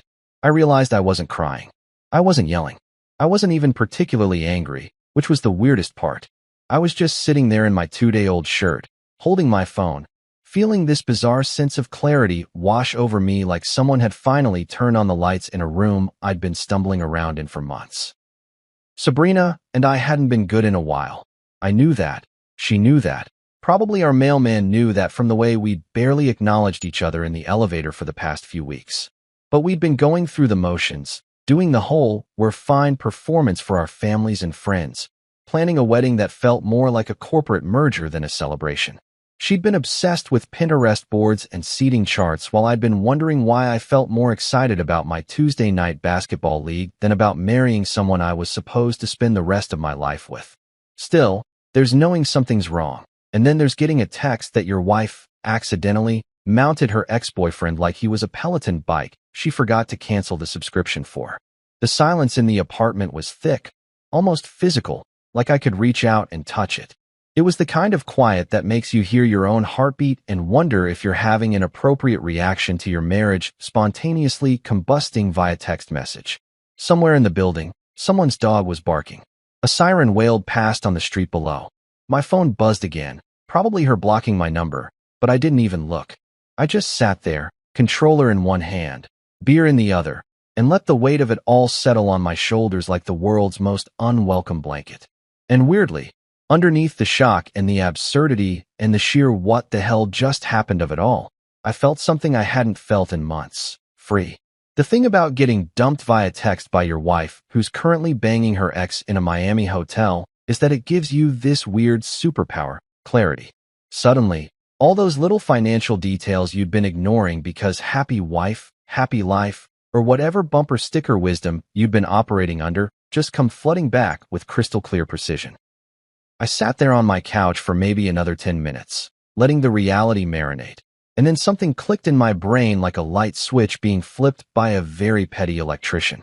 That ring.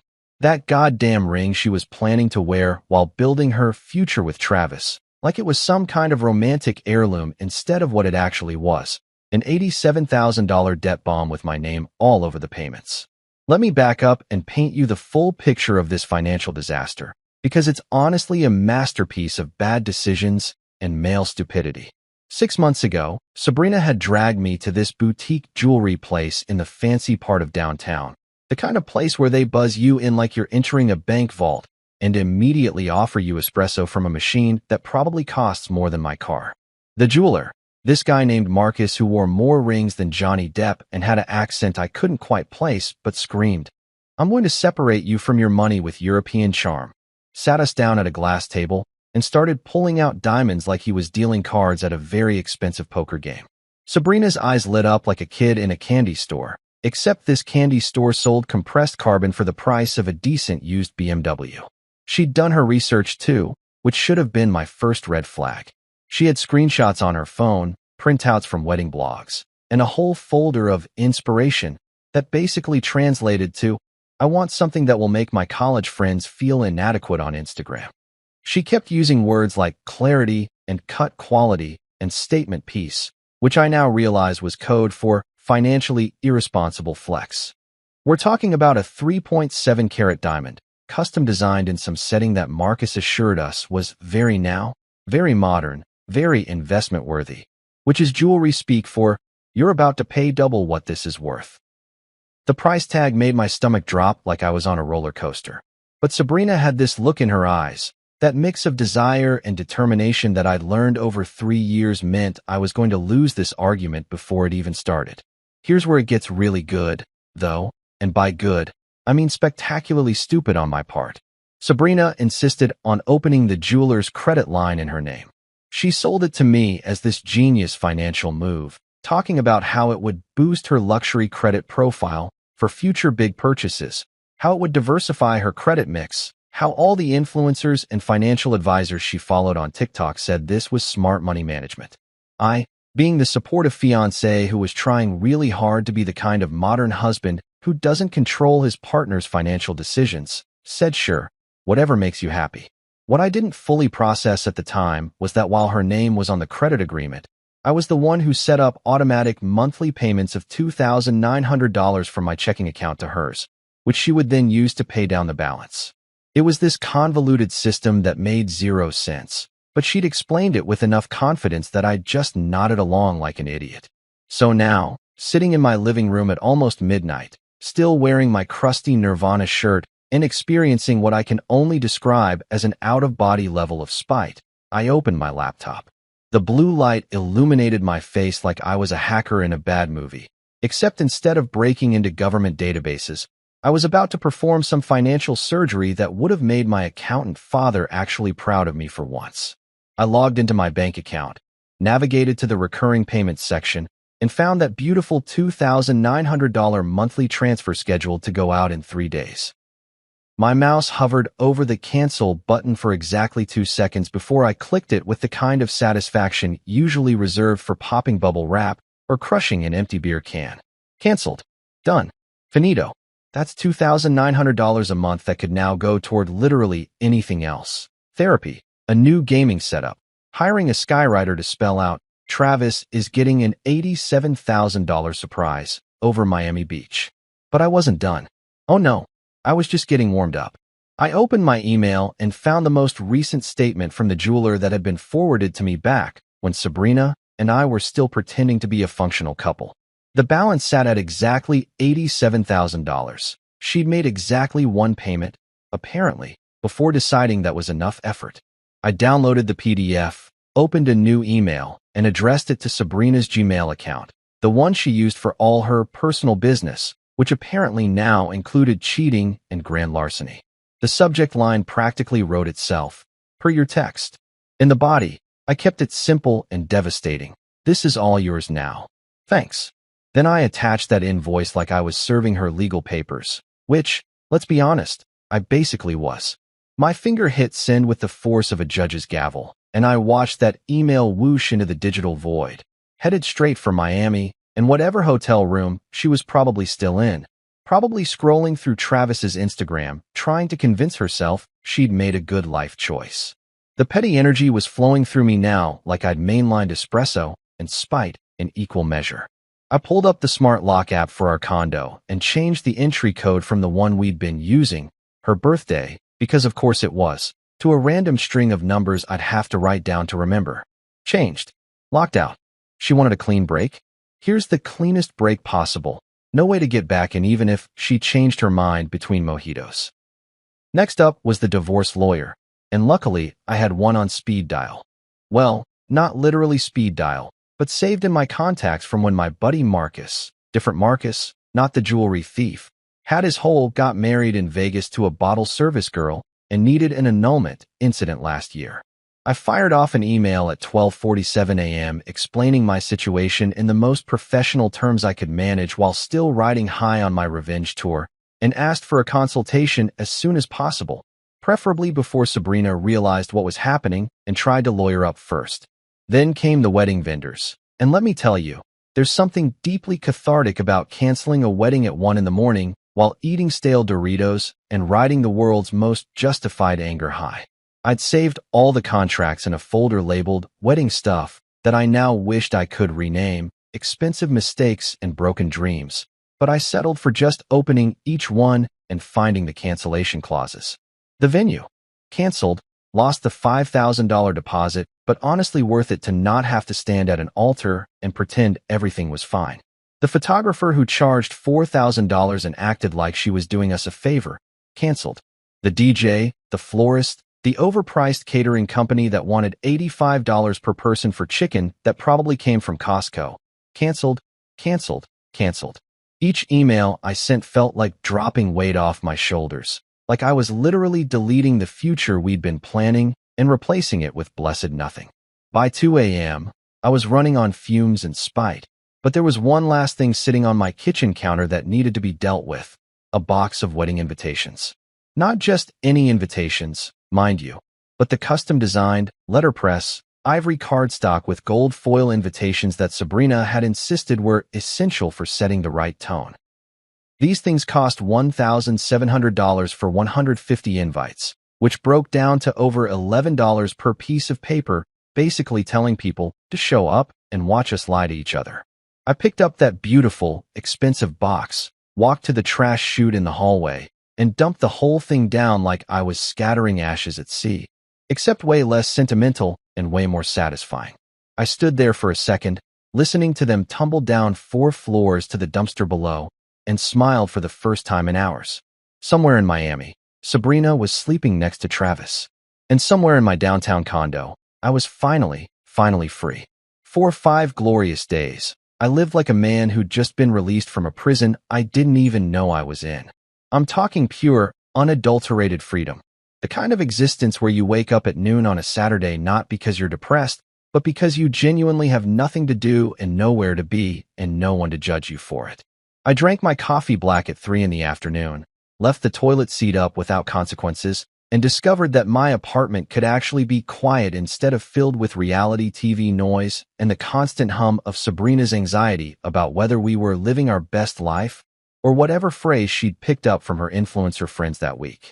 I ordered Chinese food at midnight just because I could, left the containers on the counter until morning, and no one materialized to give me a lecture about ants or maintaining our space like adults.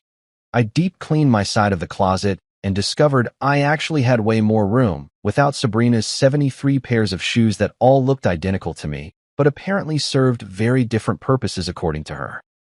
I found shirts I'd forgotten I owned. A favorite hoodie that had mysteriously disappeared 6 months ago when she declared we were dressing more mature now. And about $40 in random pockets from various jackets I hadn't worn since she started picking out my outfits. I played guitar for the first time in probably a year, working through old John Mayer riffs and not worrying about someone sighing dramatically from the other room about how the noise was interfering with her decompression time. I made eggs for dinner. Just eggs, nothing else, scrambled with too much butter and hot sauce, and ate them standing at the counter while watching YouTube videos about conspiracy theories. It was glorious. It was peaceful. It was exactly the kind of existence that makes you realize you'd been living in low-key misery for longer than you wanted to admit. My buddy Jake came over on day 3 with a case of beer and a pizza from this place we used to hit up in college, back before Sabrina had declared that carbs after 7 p.m. were basically poison, and that we needed to be more conscious about our food choices. We sat on my couch, watched an entire baseball game without anyone asking if we could please watch something with a plot, And he didn't ask a single question about Sabrina or Travis or the text message that had blown up my life. He just showed up, cracked open a Budweiser, and said, "Dude, your apartment feels different. Like, less tense or something." That was it. That was the whole conversation, and it was perfect. We didn't need to process or analyze or talk about our feelings like we were in some kind of male therapy session. We just existed in comfortable silence, punctuated by occasional commentary about terrible umpire calls and whether the Cubs would ever get their act together. I slept like a rock for the first time in months, sprawled diagonally across the bed, without someone complaining that I was invading her space, or that my snoring was preventing her from achieving proper REM sleep. I woke up naturally, without an alarm, and spent 20 minutes just lying there staring at the ceiling, thinking about absolutely nothing. I went to the gym and actually enjoyed it instead of treating it like a chore I had to complete so Sabrina wouldn't make comments about how we needed to stay in shape for the wedding photos.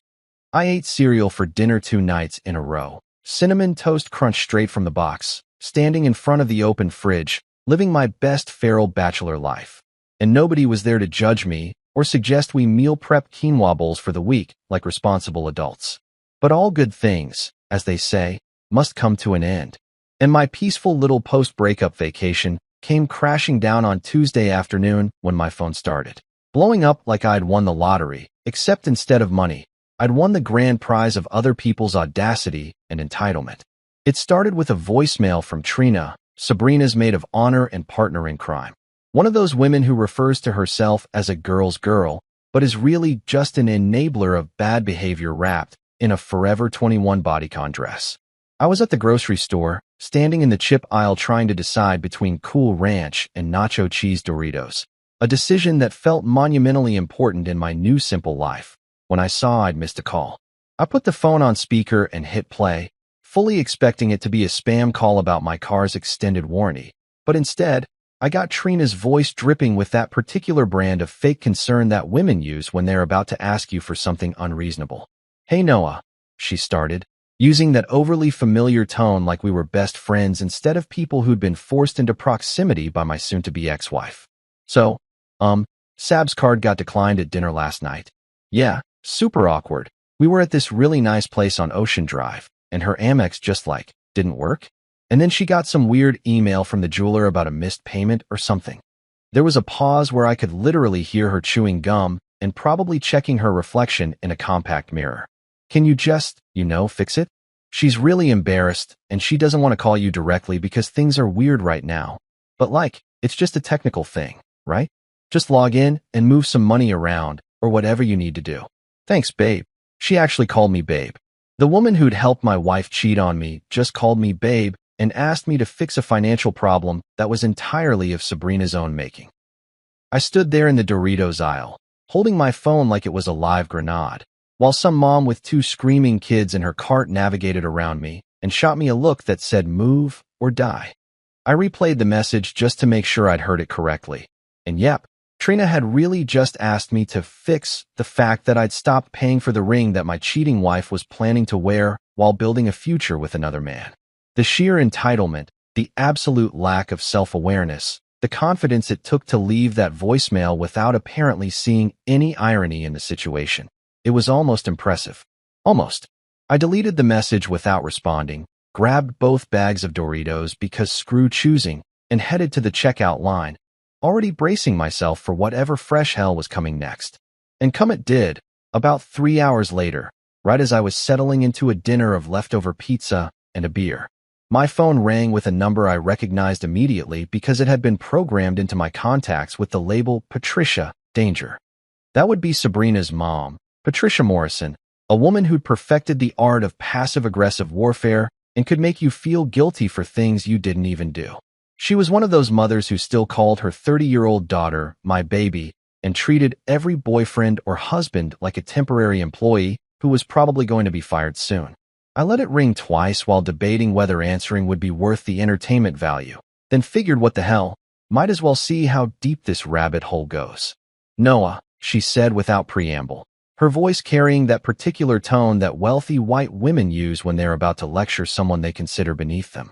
"We need to discuss this situation with Sabrina's ring payment." She called me absolutely distraught, darling. Distraught. She said you forgot to make the payment, and now her credit score is going to be affected. She said forgot, like it was a genuine possibility, like I was some kind of absent-minded professor who'd just overlooked a minor detail rather than a man who'd been cheated on and deliberately cut off payments to a debt that wasn't his responsibility. I took a long pull from my beer, savoring the moment before I responded. Patricia, I didn't forget anything. Sabrina left me, via text, to get back together with her ex. She explicitly said she was keeping the ring. So the ring, and all financial obligations attached to it, are now exclusively her problem. I kept my voice even, professional almost, like I was explaining a business transaction rather than the collapse of a marriage. There was a sharp intake of breath on the other end, the kind of sound people make when they're not used to being contradicted. You can't just stop paying, Noah. That's punishing her for a mistake. My daughter made a mistake, and you're being vindictive and small about it. Her voice had risen about 2 octaves, and I could practically see her clutching her pearls in whatever overpriced yoga outfit she was probably wearing. A mistake, I repeated slowly, letting the word hang in the air between us. Patricia, she didn't accidentally leave her phone in an Uber. She bought plane tickets to Miami, checked into a hotel, reconnected with her ex-boyfriend, slept with him, multiple times, I'm assuming, since this resulted in them getting back together, and then sent me a text message ending our marriage. That's not a mistake. That's not even a series of mistakes. That's an itinerary. That's a planned event with multiple decision points where she could have, not done that. The silence on the other end was beautiful, like I could hear her brain short-circuiting as she tried to figure out how to spin this into somehow being my fault. Well, she finally sputtered. You must have driven her to it somehow. Sabrina wouldn't just. People don't just. She couldn't even finish the sentence, too caught up in her delusion that her precious daughter was somehow the victim in this scenario. There's nothing to fix here, Patricia, I said, finishing my beer and tossing the bottle toward the recycling bin. Sabrina made her choices. She can live with the consequences. Have a great evening. And I hung up, powered off my phone, and sat there in my peaceful, drama-free apartment, knowing damn well this was just the beginning. I'd made it exactly 72 hours past the Patricia phone call before the universe decided that peace was overrated and I needed more chaos in my life. It was Friday evening, around 8 p.m., and I was doing what any reasonable newly single man does on a Friday night. Absolutely nothing productive. I'd ordered Thai food, cracked open my 3rd beer of the evening, and was halfway through a documentary about some guy who climbed Mount Everest without oxygen, which seemed like a reasonable metaphor for my current life situation. My phone had been blissfully quiet all day after I'd blocked about 15 numbers including Trina, Patricia, and a few other members of Sabrina's entourage who apparently thought they had any business in my life. I was in that perfect zone of relaxation where your brain finally stops running through all the terrible scenarios and just lets you enjoy pad thai and other people's bad decisions. Then the intercom buzzed. Not a polite single buzz either, but that aggressive, repeated buzzing that means someone downstairs is leaning on the button like they're trying to trigger a fire alarm. I paused the documentary. The guy was literally about to summit, rude timing, and walked over to the intercom panel by my door, already knowing in my gut that my peaceful evening was about to get spectacularly ruined. I pressed the talk button, and before I could even say hello, Sabrina's voice came screaming through the speaker at a volume that probably violated noise ordinances. Noah, open the goddamn door. The code doesn't work. I know you're up there. Your car is in the garage. Stop being petty and let me in. I need to get my things. Her voice had that particular quality of someone who's used to getting their way through sheer volume and persistence, and I could hear traffic noise in the background along with what sounded like someone else saying something I couldn't quite make out. I looked at the intercom like it was a snake that had just appeared in my kitchen, took a deep breath, and pressed the talk button again. Yeah, I said, keeping my voice conversational and calm, which I knew would irritate her more than yelling back. The code doesn't work because I changed it. And that's intentional. You texted me that you weren't coming back. You said don't contact you. So I'm respecting your wishes and maintaining my boundaries. I said boundaries like I'd been watching therapy TikToks, which honestly I had been. There's some solid content out there about dealing with narcissists, and it was proving very educational. You can't just lock me out of my own home, she shrieked, and I could practically see her face turning red, that vein in her forehead popping out that always appeared when she didn't get her way. I have rights. I live here. This is illegal. I'm calling the police. And then the intercom went silent as she apparently hung up or stormed away or both. I stood there for a second, shrugged, and went back to my couch. If she wanted to call the cops, let her. I had the deed to the condo in my name only. I had her text message saying she was leaving, and I had a really good documentary to finish. The guy still had to get down the mountain, which statistically is when most people die, and I was invested in his survival. I got about 30 minutes of peace. The guy made it down alive, spoiler alert, though he lost some toes to frostbite, which seemed like a reasonable trade-off for bragging rights, before there was a knock on my door. Not the intercom this time, an actual knock, and it had that particular authoritative quality that meant this wasn't the delivery guy with my Thai food leftovers. I looked through the peephole, and sure enough, there were two uniformed police officers standing in my hallway, and behind them I could see Sabrina with mascara-streaked cheeks doing her best impression of a damsel in distress, and next to her, some guy I assumed was the infamous Travis, looking exactly like every ex-boyfriend named Travis looks. Backwards baseball cap, tight t-shirt showing off gym muscles, and that particular expression of confused aggression that men get when they're in over their heads, but too proud to admit it.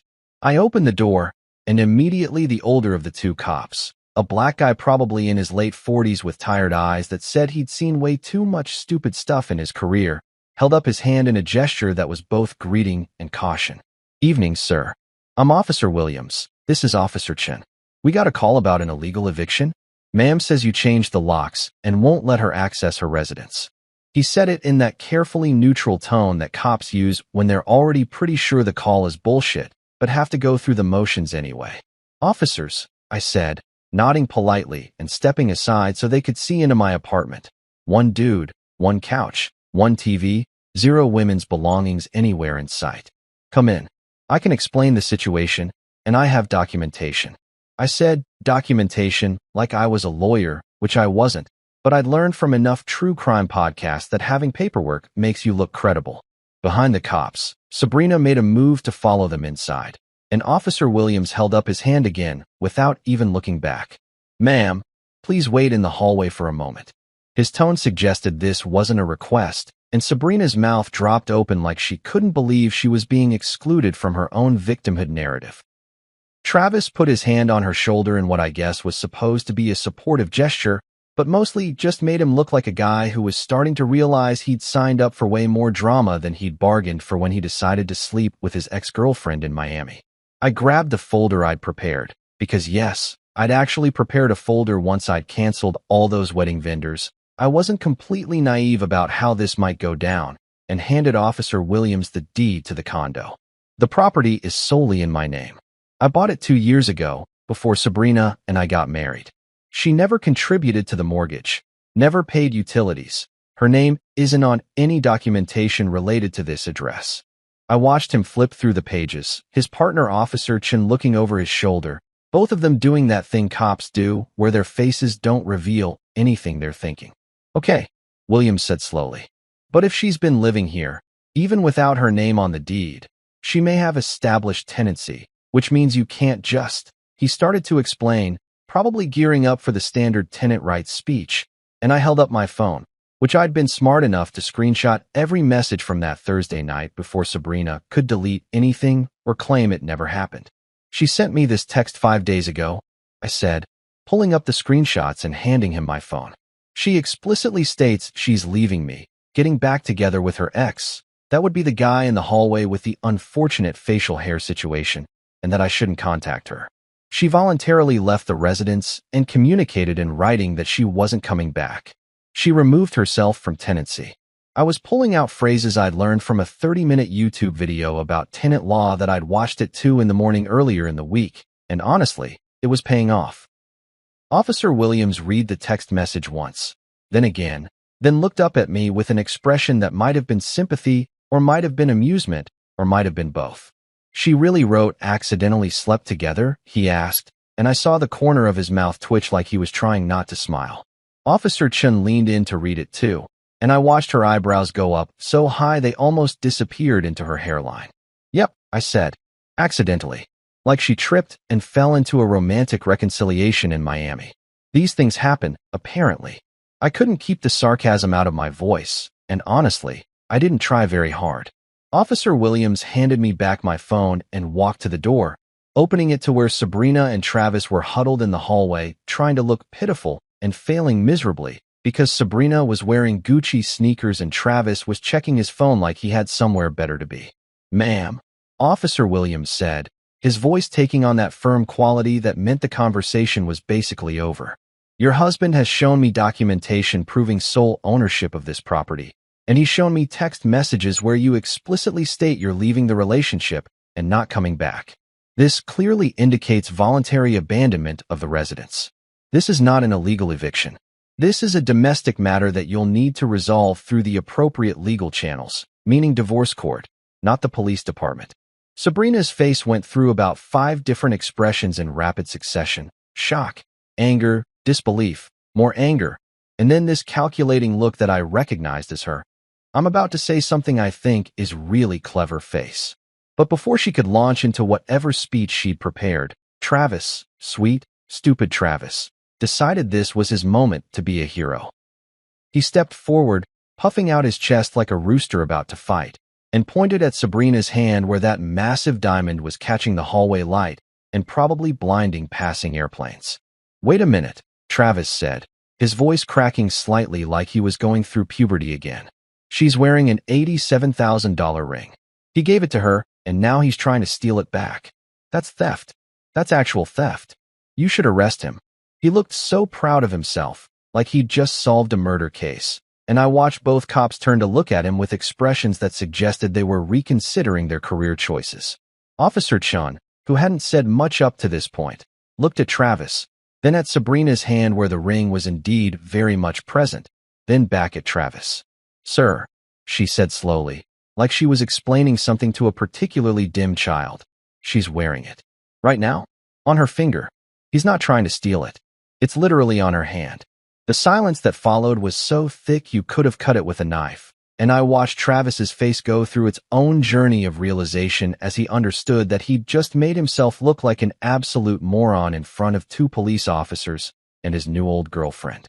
The smug, heroic expression slid off Travis's face faster than a cheap air mattress deflating after someone sat on it too hard, replaced by this red-faced embarrassment that almost made me feel bad for him.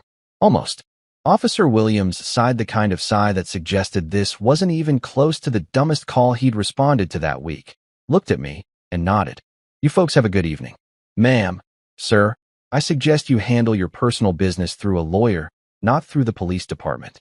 And with that, both officers turned and walked toward the elevator, leaving Sabrina, Travis, and me standing in the most awkward triangle formation imaginable. Sabrina looked like she wanted to say something, her mouth opening and closing, but apparently even she couldn't find words for this particular disaster. I gave them both a small wave, stepped back into my apartment, and closed the door, finally getting back to my now cold Thai food and my peaceful Friday night. I thought after the cop incident that maybe, just maybe, Sabrina would take the hint and handle things through proper legal channels like a normal adult human being going through a divorce. I thought wrong. Because apparently when you're the kind of person who accidentally sleeps with your ex and then tries to keep an $87,000 ring like it's a participation trophy, you're also the kind of person who thinks rules and social norms are more like gentle suggestions that don't really apply to you. I discovered this delightful personality trait exactly 1 week after the police visit, when I went down to check my mail and found my mailbox absolutely exploding with correspondence like it was Christmas morning at a hoarder's house. I'm talking stuff to the point where the little metal door wouldn't even close properly, with envelopes and catalogs and various pieces of mail jammed in there at impossible angles like someone had been playing Tetris with my postal delivery. I stood there in the lobby of my building at 9 a.m. on a Tuesday. I'd taken the week off work because my boss had taken one look at my face when I explained the situation and said, "Go home, figure your life out. We'll see you when you're ready."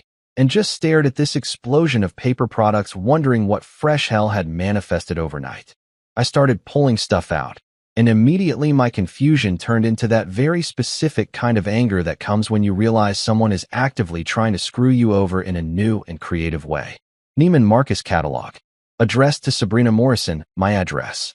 Sephora VIP member magazine. Sabrina Morrison, my address. Restoration hardware furniture porn. Sorry, I mean catalog. Sabrina Morrison, my address. Then the real fun stuff started showing up. A late payment notice from American Express, a credit alert from Experian, a reminder about an overdue balance from Nordstrom, and my personal favorite, a collections notice from the jewelry company that was apparently not thrilled about the $87,000 ghost payment situation. Every single piece of mail, all probably 25 or 30 items, was addressed to Sabrina at my condo, using my unit number, establishing a paper trail that suggested she still lived here, even though she very clearly did not, and had not for over a week. I gathered the entire pile against my chest like I was carrying a very annoying baby and took it back upstairs to my apartment, spreading it all out on my kitchen counter in a formation that looked like a crime scene evidence board. This wasn't accidental. This was strategic. This was Sabrina, or more likely Sabrina on the advice of whatever bargain basement lawyer she'd probably found on Yelp, trying to establish continued residency at my address so she could claim tenant rights or complicate the divorce or just generally make my life more difficult because she was apparently the kind of petty that gives petty people a bad name. I took a picture of the whole spread with my phone, sent it to Alex, my lawyer, the guy who'd helped my buddy Marcus with his Vegas marriage disaster and who I'd officially hired 3 days ago after our consultation meeting where he'd laughed so hard at my situation he'd actually cried, and waited for him to call me back. It took about 15 minutes. Noah, Alex said when I answered, and I could hear him still chuckling in that way lawyers do when they encounter something so absurdly predictable that it's almost adorable. Let me guess. You checked your mail today. Alex was one of those guys who seemed perpetually amused by human stupidity, which I guess is a good quality in a divorce lawyer since his entire job is basically dealing with people at their absolute worst. He was probably in his early 50s, had an office that looked like it belonged in a movie about Boston lawyers, even though we were nowhere near Boston, and charged $400 an hour, which seemed expensive until you realized he was worth every penny. My mailbox looks like Sabrina's shopping addiction threw up in it, I said, picking up the American Express notice and reading the balance. $12,000. Jesus Christ, what had she been buying? Everything's addressed to her at my place. I'm assuming this is some kind of scheme. I tried to sound calm and reasonable, but my voice probably gave away the fact that I was about 3 seconds away from driving to wherever Sabrina was currently staying and dumping all this mail on her doorstep like a very pointed care package. It's an old trick, Alex explained, and I could hear him typing in the background, probably taking notes or billing me for this call or both. She's trying to establish continued residency through mail delivery. The logic is that if she can show she still receives mail at that address, she can argue she never really left, that the text message was sent in emotional distress, that you illegally evicted her, blah blah blah. It's not a great strategy, honestly, especially since we have that text message in the police report, but it's annoying enough that we need to shut it down immediately. More typing. Here's what we're going to do. Gather every single piece of mail addressed to her. Write, return to sender. Addressee does not live here on each one. Don't open anything. Don't throw anything away. Just mark it and put it back in outgoing mail. Do this with every piece of mail you receive for her from now on. We're creating our own paper trail showing that she doesn't live there and that you're not accepting mail on her behalf. It sounded simple enough, tedious, but simple, like most things related to divorce seem to be. Got it, I said, already looking around for a marker. Anything else I should know? Any other fun tricks she might try? I was learning that divorce was apparently like a very expensive, very stressful game of chess where your opponent kept trying to flip the board over and claim they'd won. Just document everything, Alex said, his standard advice that he'd probably given to 1,000 clients before me. Take photos, save emails, keep records. If she tries to have packages delivered there, refuse them at the door. If she shows up in person, don't engage, just call me. The more professional and by the book you are, the better you look when this inevitably ends up in front of a judge. He paused. And Noah, don't write anything stupid on the mail. No snarky notes, no commentary, just the standard return language. I know it's tempting, but trust me, it's not worth it. I spent the next hour at my kitchen counter with a thick black Sharpie, carefully writing, return to sender, Addressee does not live here, on every single piece of mail. The catalogs were easy, just one line across the address label. The bills and notices required more precision since I didn't want to obscure any important information that might be needed later. There was something deeply satisfying about it, this repetitive task that felt like I was actively fighting back against Sabrina's schemes one envelope at a time. Each stamp of the Sharpie was like a small victory, a tiny declaration that no, she didn't live here anymore. No, she couldn't just pretend nothing had changed. And no, I wasn't going to make her life easier by forwarding her mail or accepting her packages or any of the other things that a reasonable ex-spouse might do in a normal divorce. The Restoration Hardware catalog was particularly thick, probably 60 pages of overpriced furniture that all looked vaguely the same. And I spent a solid minute debating whether to flip through it first just to see what kind of stuff Sabrina had been fantasizing about buying with money she didn't have. But Alex's voice echoed in my head. Document everything, stay professional, don't give her ammunition. So I just marked it up and added it to the pile. The collections notice from the jewelry company was harder to mark without feeling a surge of vindictive joy. This was the consequence of her decisions, the paper manifestation of her hubris and greed, and the belief that she could just take an $87,000 ring and face no repercussions. I wanted to write something snarky on it, maybe good luck with that, or hope Travis has good credit, or even just a smiley face, but I restrained myself and stuck with the standard language. When I was done, I had a neat stack of about 30 pieces of mail, all clearly marked, all ready to go back into the postal system. I took another photo of the stack, sent it to Alex with a caption that just said, "Mission accomplished," and headed down to the lobby. Our building had an outgoing mail slot near the mailboxes, one of those brass deals that looked fancy, but was probably installed in 1987 and hadn't been updated since. I stood there feeding each piece of mail through the slot, watching them disappear one by one, imagining them making their way back through the postal system to wherever Sabrina had submitted her change of address form, landing on her doorstep or in her temporary mailbox, or wherever she was currently hiding out with Travis. The mailman, Jerry, who I'd seen around the building for the past 2 years and had always seemed like a solid dude, came through the lobby door just as I was finishing up. He was probably in his 60s, black guy with gray at his temples, and the kind of weathered face that comes from spending decades outside in all kinds of weather. "Hey Noah," he said, nodding at me and then noticing the pile of mail I was holding. "Everything okay? That's a lot of returns." His tone suggested he'd seen this kind of thing before, probably dozens of times in his career. The aftermath of breakups and divorces and roommate situations gone wrong, all played out through the United States Postal Service. "My wife moved out," I said, keeping it simple because Jerry didn't need the whole story. "She's trying to pretend she still lives here." I'm correcting the record. I held up the last few pieces of mail, all clearly marked with my Sharpie declaration. Jerry nodded slowly, understanding crossing his face, and adjusted his mail bag on his shoulder. "Yeah, I've seen that before.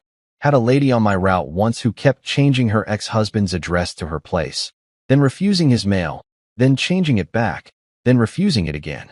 Went on for like 6 months until a judge told them both to knock it off." He shook his head. "People get weird about mail when relationships end, like it's the last thing they can control or something." He gave me a sympathetic look. "Just keep returning it. Eventually the system figures it out. And hey, at least you're being civil about it. Some people write some really nasty stuff on those returns. I've seen things that would make your grandmother faint." I thought about the note I'd considered writing. "Also, please take your delusions with you," and smiled. "Yeah, my lawyer said to keep it professional. No commentary, just the facts." Jerry nodded approvingly and continued on his route, leaving me standing in the lobby with my empty hands and a small sense of accomplishment. It wasn't much, just mail, just paperwork, just another tedious task in the endless series of tedious tasks that apparently made up the divorce process. But it felt like progress, like I was actively dismantling her attempts to maintain control, one return catalog at a time. If there's one thing I learned during this whole divorce circus, it's that some people will believe absolutely anything if it's packaged with the right amount of emotional manipulation and fake tears. Sabrina, being the kind of person who'd probably convinced herself that she was actually the victim in this situation, had apparently decided that her next move wasn't to lay low and deal with her consequences like an adult, but instead to launch what I can only describe as a full-scale sympathy tour. A pity PR campaign designed to rewrite history and paint herself as some kind of wronged woman who'd been forced into the arms of her ex-boyfriend by my apparent failures as a husband. I discovered this delightful development on a Wednesday morning when I was making eggs. Actual breakfast eggs at a normal breakfast time. Another small victory in my new single life. And my phone dinged with an email notification that made me nearly drop my spatula into the garbage disposal. The email was from Melissa Chun. The wedding photographer Sabrina had insisted we hired despite my protests that maybe, just maybe, we didn't need to spend $4,000 on someone to take pictures of us awkwardly posing in front of decorative hay bales or whatever rustic nightmare venue Sabrina had picked out. Melissa was one of those Instagram photographer types who referred to herself as a visual storyteller and had a website full of couples gazing into each other's eyes in fields during golden hour, looking like they'd never had a single argument about whose turn it was to take out the trash. The email subject line read, "Thinking of you during this difficult time," which immediately set off alarm bells because nobody who starts an email like that is about to tell you good news or offer you money.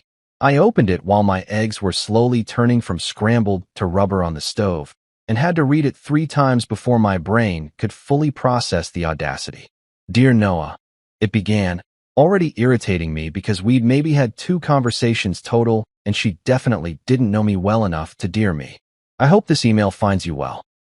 Sabrina reached out to me yesterday and shared what you're going through. I'm so sorry to hear about your struggles during this challenging season of life. My struggles. Like I was the one who torpedoed my marriage via text message from a Miami hotel room. As someone who works with couples in their most vulnerable moments, I understand how difficult separation can be, and I want you to know that I'm here to support you both through this transition." The email continued, and this is where it went from annoying to absolutely buck wild.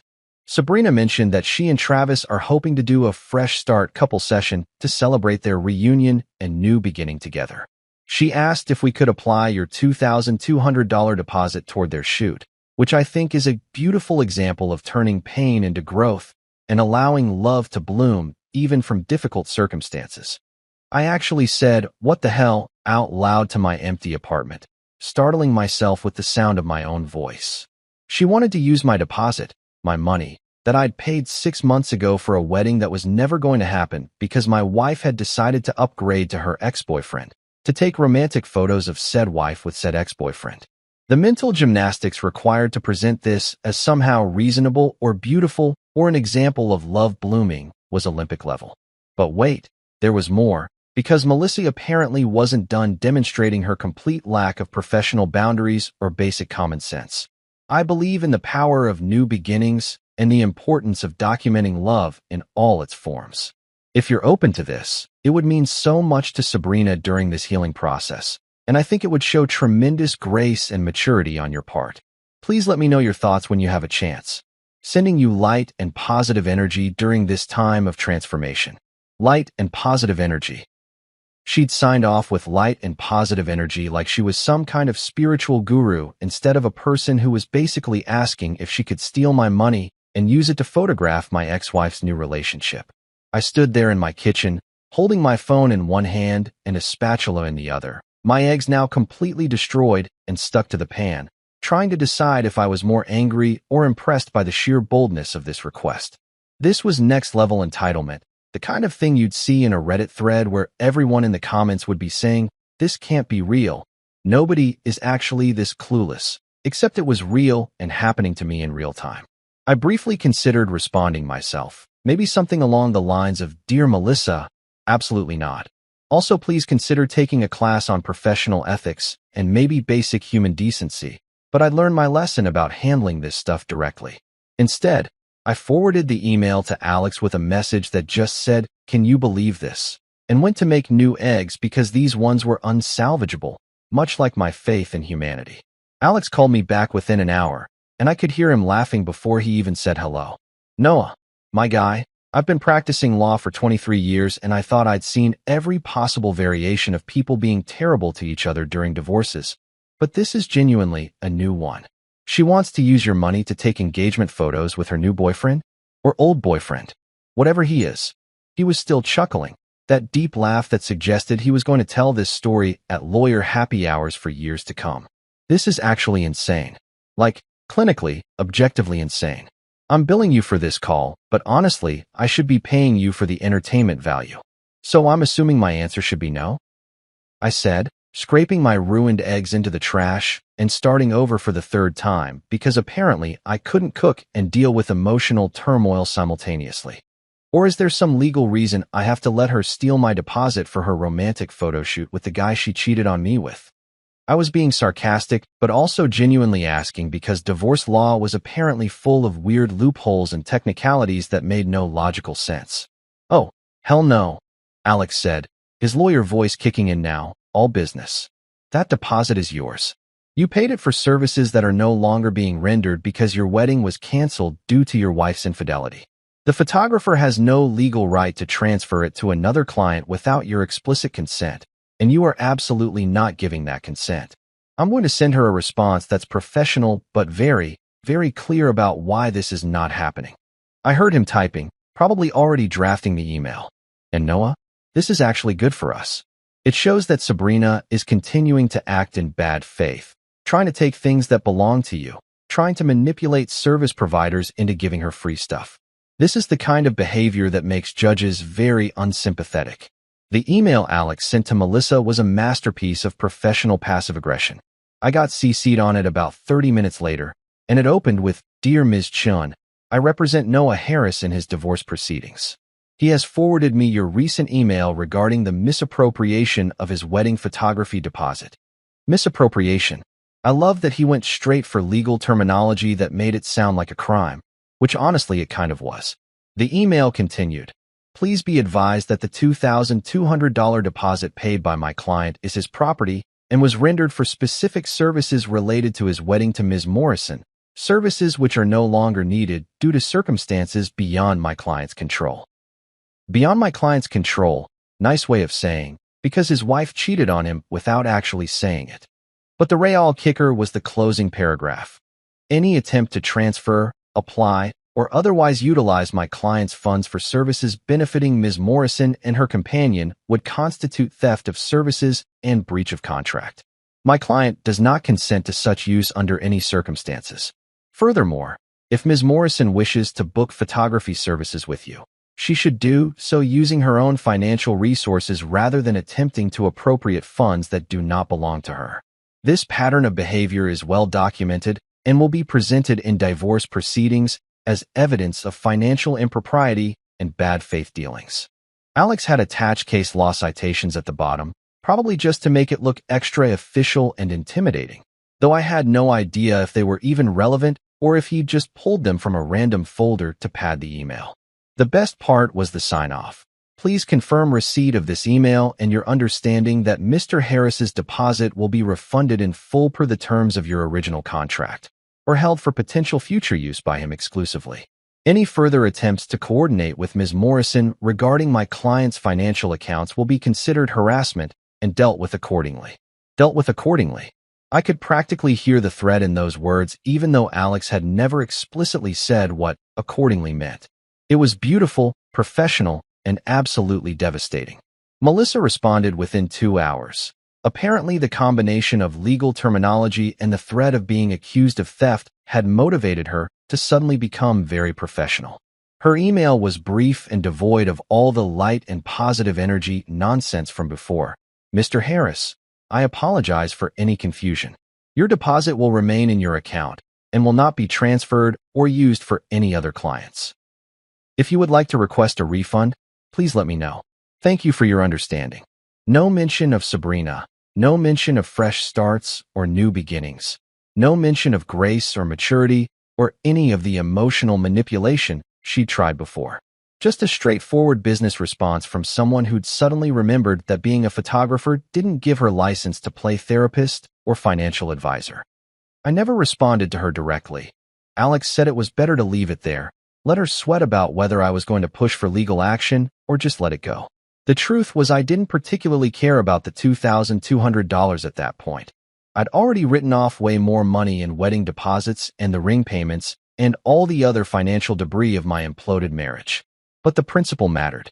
The fact that Sabrina had actually called up our wedding photographer, spun some sob story about my struggles, and asked to use my money for her new relationship photos.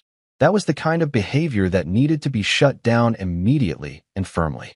Not because I was vindictive, though let's be honest, I was feeling pretty vindictive at that point, but because if I let her get away with it once, she'd try it again with the caterer, the venue, the DJ, every vendor we'd booked, systematically trying to transfer or steal or manipulate her way into getting free stuff on my dime.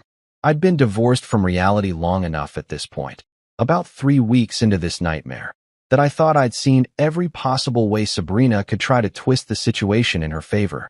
I'd dealt with the mail scheme, the cop visit, the photographer heist attempt, and approximately 47 text messages from various members of her friend group explaining why I was actually the bad guy in this scenario despite, not being the one who'd cheated. So when Alex called me on a Thursday morning and opened with "sit down for this one," I actually laughed because what else could possibly happen? Turns out, I was adorably naive about just how low this whole situation could sink. Sabrina hired a lawyer, Alex said, and I could hear papers rustling in the background. Well, hired might be generous. She found someone. His name is Mitchell Brandenburg, works out of a strip mall office between a vape shop and a place that does eyebrow threading. His website has a stock photo of a gavel and the tagline "Fighting for Your Rights" in Comic Sans font. Alex paused for effect. Noah, I'm going to be straight with you. This guy is either completely incompetent or he didn't bother to read any of the case facts before drafting this demand letter, because what I'm holding in my hands right now is possibly the most legally absurd document I've encountered in my entire career, and I once had a case where a guy tried to sue his ex-wife for custody of their shared Netflix account. I was sitting at my kitchen table with my laptop open, pretending to work from home, but actually just scrolling through apartment listings, because even though this condo was mine, the whole place felt contaminated now with Sabrina memories that I wanted to escape. How bad are we talking? I asked, already bracing myself because Alex's tone suggested this was going to be entertainingly terrible.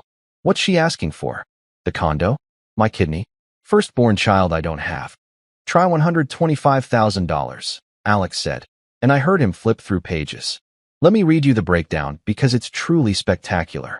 First, she wants the full $87,000 for the ring debt, which she's claiming you manipulated her into opening because, and I'm quoting here, the defendant used his superior financial knowledge and emotional influence to trick the plaintiff into assuming debt that was meant for their shared future. Superior financial knowledge. Noah, you work in IT project management. You're not Warren Buffett. You didn't manipulate anyone into anything. She wanted a massive ring. She signed the credit application herself, and now she's mad about the consequences. I rubbed my temples, feeling a headache forming behind my eyes. Okay, that's insane but predictable. What's the other $38,000 for? Emotional damages from me being mean enough to stop paying for her jewelry after she cheated on me? The sarcasm in my voice was thick enough to spread on toast, but Alex wasn't done destroying my morning. Close, he said. She's claiming $25,000 in emotional distress damages because you publicly humiliated her by changing the locks and forcing her to involve law enforcement, which caused her severe anxiety and reputational harm. And then there's $13,000 for something her lawyer is calling credit rehabilitation costs, which is apparently what it's going to cost to repair her credit score after, again, quoting, the defendant's financial sabotage campaign. Financial sabotage? You stopped paying for a ring she stole. That's not sabotage, that's just basic cause and effect, but apparently Mitchell Brandenburg missed that day in law school. I let out a laugh that sounded slightly unhinged even to my own ears. So let me get this straight. She cheated on me, dumped me via text, stole an $87,000 ring, tried to move back into my condo with police assistance, attempted to steal my photography deposit, and is now suing me for $125,000 because I had the audacity to not continue funding her terrible life choices? Did I miss anything, or is that the complete list of how I'm apparently the villain here? Oh, there's more, Alex said, and I could hear the grin in his voice because he was clearly enjoying this on some level, probably because he knew exactly how this was going to play out. Brandenburg's letter includes a whole section about how you failed to provide adequate emotional support during your marriage, which drove Sabrina, to seek comfort elsewhere. He's actually trying to argue that your emotional neglect is what caused her to cheat. Therefore, you're partially responsible for the current situation and should pay for damages. It's victim blaming dressed up in legal terminology, and it's not going to fly even a little bit, but the balls on this guy to actually put it in writing are kind of impressive. I stood up from my kitchen table and walked to the window, looking out at the city below, where normal people were going about their normal Thursday mornings, probably not dealing with strip mall lawyers trying to extort them for six figures. What's our response? Please tell me our response involves some variation of go to hell, but in fancy lawyer language. I was only half joking because at this point, I was tired of being reasonable and professional and taking the high road when Sabrina and her Comic Sans attorney were clearly operating in a different moral universe. Better, Alex said, and I heard his keyboard clicking. I'm drafting a response right now that's going to include every single piece of evidence we have. The text message where she admits to cheating and says she's keeping the ring. The police report showing she voluntarily left and tried to force entry later. The jeweler's credit agreement with her signature all over it. The photographer email showing her pattern of trying to misappropriate your funds. And your bank records showing you paid faithfully for months until she explicitly ended the marriage. We're also attaching the records of her mail forwarding scheme, which shows ongoing bad faith dealings. The clicking continued, and I imagined Alex in his office that looked like a movie set, probably wearing one of his expensive suits that he bought specifically because he said they intimidated opposing counsel, typing up a legal document that would hopefully end this circus once and for all. The key argument, Alex continued, his voice taking on that lecturer tone he used when he was explaining legal strategy, is that she cannot keep the asset and deny the liability. She's wearing the ring. We have photos from her Instagram where she's literally showing it off in posts from last week, by the way, which her lawyer apparently didn't think to check before filing this demand. She can't simultaneously claim the ring as her property and claim that the debt isn't her responsibility. That's not how debt works. That's not how any of this works. Wait, I interrupted, processing what he'd just said. She's posting the ring on Instagram? After everything? After trying to claim I'm sabotaging her credit and emotionally devastating her? I grabbed my phone and opened Instagram for the first time in weeks. I'd basically abandoned social media after the breakup because I didn't need to see Sabrina's curated highlight reel of her new life. Sure enough, her profile was public and her recent posts were a masterclass in delusion. There she was at some trendy restaurant, hand prominently displayed, holding a cocktail glass, diamond catching the light like a disco ball. The caption read, "New beginnings and grateful for second chances gemstone sparkles," with about 100 comments from people who clearly didn't know she'd stolen that diamond from her marriage. Another post from 3 days ago showed her and Travis at the beach, her hand on his chest, ring front and center, caption reading, "Sometimes love finds you when you least expect it, Waterwave Red Heart." I scrolled through her friends' comments. Lots of "you deserve this, queen," and "so happy for you," and "that ring is gorgeous," and felt my blood pressure rising. She was literally parading around the stolen ring like it was a trophy, posting it all over social media, but simultaneously claiming through her lawyer that I was the one causing her emotional distress and credit problems. The cognitive dissonance was spectacular. Yeah, Alex said, clearly having already done his social media reconnaissance. She's not exactly being subtle about it, which, from a legal standpoint, is fantastic for us because it completely undermines her claim that you're trying to steal the ring back or that she's suffering in any way from your sabotage. She's literally using it as a prop in her new relationship announcement tour. Brandenburg either didn't check her social media or he's even dumber than his Comic Sans website suggests, because any competent lawyer would have told her to take that stuff down immediately. The response letter Alex drafted was, in his words, polite but devastating. He sent me a draft later that afternoon, and reading it was like watching a master chef prepare a meal.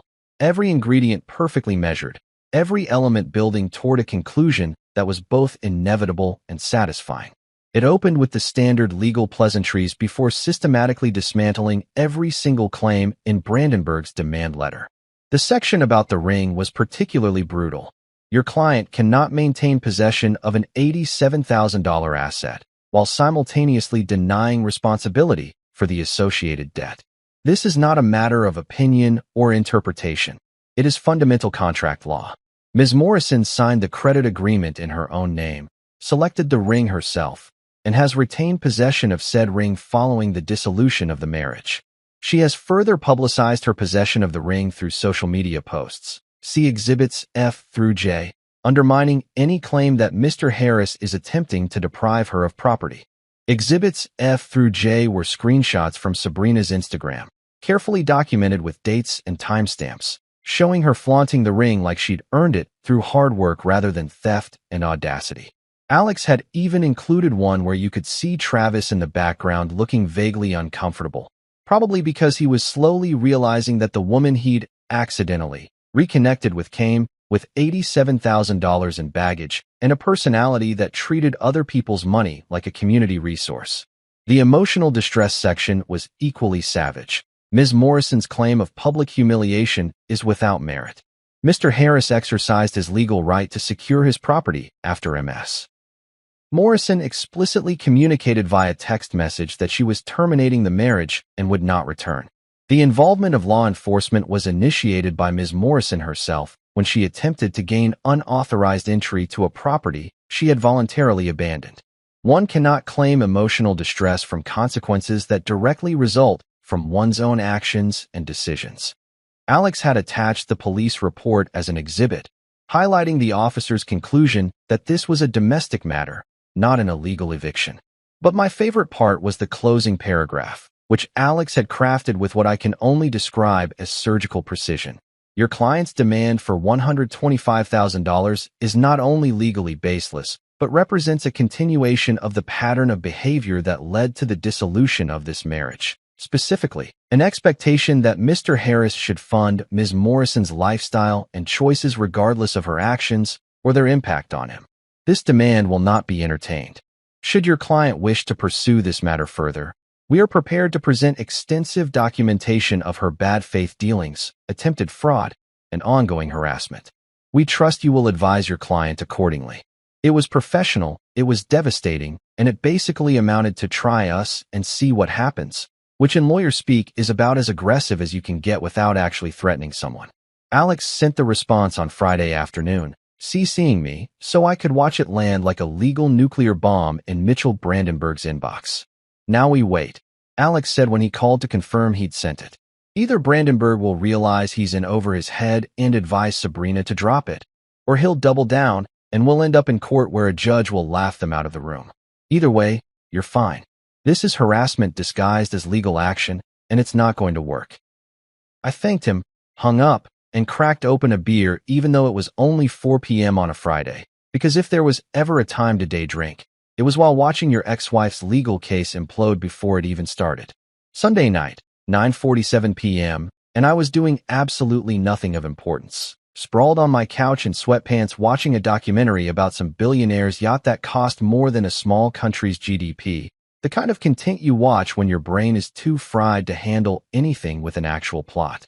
I'd spent the weekend in blissful ignorance of whatever fresh hell Sabrina and her discount lawyer were cooking up, choosing instead to focus on important life questions like whether I should order pizza or Chinese food, and if buying a PlayStation 5 counted as healthy emotional processing or avoidance behavior. I decided on both pizza and the PlayStation, because if you can't make questionable financial decisions during your divorce, when can you? My phone rang from somewhere in the couch cushions, buzzing like an angry bee that had gotten trapped in the upholstery. I dug it out and saw a blocked number on the screen, which usually meant spam about my car's extended warranty or some robot trying to convince me I owed back taxes to the IRS. I almost let it go to voicemail. My new philosophy was that anyone who actually needed to reach me would leave a message or text like a normal human being in 2025, but something made me answer it. Maybe curiosity, maybe boredom, maybe the universe deciding I needed one more ridiculous plot twist before the weekend ended. Hello, I said, my voice carrying that particular tone of suspicion you use when answering blocked numbers, like I was already prepared to hang up the second someone started talking about duct cleaning or solar panels. There was a pause, some background noise that sounded like traffic or maybe a TV, and then a male voice that I didn't immediately recognize, but somehow knew was going to ruin my peaceful evening. Noah? Hey man, it's Travis. The voice was nervous, talking fast like he'd been working up the courage to make this call, and was trying to get through it before he lost his nerve. I know this is weird, and you probably don't want to hear from me, but I need to talk to you about Sabrina. It's kind of an emergency. Travis, the ex-boyfriend. The guy who'd accidentally slept with my wife and was now apparently discovering that winning Sabrina came with a whole lot of baggage he hadn't signed up for. I sat up straighter on my couch, my documentary forgotten, because this was going to be good. Travis, I said slowly, letting his name hang in the air like a bad smell. You've got about 30 seconds to explain why you're calling me from a blocked number on a Sunday night before I hang up and block every possible variation of your phone number I can think of. Make it count. I wasn't actually going to hang up. I was way too curious about what could possibly motivate this dude to call me, but I wanted him to know I wasn't his buddy and this wasn't a social call. Okay, I get it. You hate me. That's fair, he rushed out, his words tumbling over each other like he was reading from a script he'd memorized but was screwing up under pressure. But dude, please, you gotta help me out here. Sabrina is absolutely losing it. Like, losing it. Collection agencies have been calling nonstop for the past 3 days. Her phone rings every hour with a different number. They're calling her mom's house. They found her email somehow, and she's getting like 50 messages a day about the ring payment. She told me the ring was paid off, man. She said it was all handled, that you'd taken care of it as like a final gesture or whatever, and now I'm finding out there's $87,000 in debt, and it's all in her name, and she's screaming and crying, and I don't know what to do. I had to bite my lip to keep from laughing, because the mental image of Sabrina's carefully constructed fantasy life collapsing around her, while Travis stood there realizing he'd traded up from whatever peaceful existence he'd had to a financial disaster zone, was almost too perfect. Let me get this straight, I said, my voice dripping with the kind of sarcasm that comes from watching karma work in real time. Sabrina told you the $87,000 ring she stole from our marriage was paid off? Like, completely paid for? And you believed her? Travis, buddy, she finances her jewelry like people finance cars. She probably finances her shoes. Did she also tell you she was going to pay for that debt herself? Or was she maybe hoping I'd just keep making payments while she rode off into the sunset with you? There was silence on the other end. The kind of silence that meant I'd hit the nail directly on the head, and Travis was having one of those terrible moments of clarity where you realize you've made a catastrophically stupid decision, but it's too late to undo it. She said it was complicated. He finally managed, his voice smaller now, less demanding. She said you were being vindictive about the money stuff because you were hurt, but that legally the ring was hers and the debt would get resolved in the divorce. I didn't realize, he trailed off, probably realizing that admitting he'd done zero due diligence before getting back together with a woman who'd just blown up her marriage was not making him look great. You didn't think. I finished for him, feeling a surge of petty satisfaction that was probably unhealthy, but felt amazing in the moment.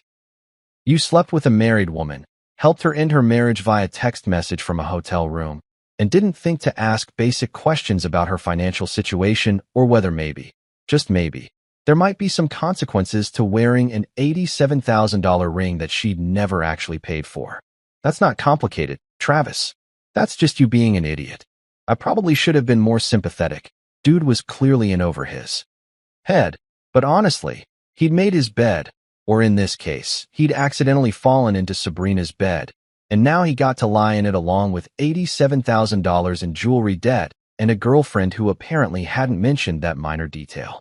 We tried to sell it, Travis blurted out, and I could hear the desperation creeping into his voice now, the reality of his situation fully sinking in.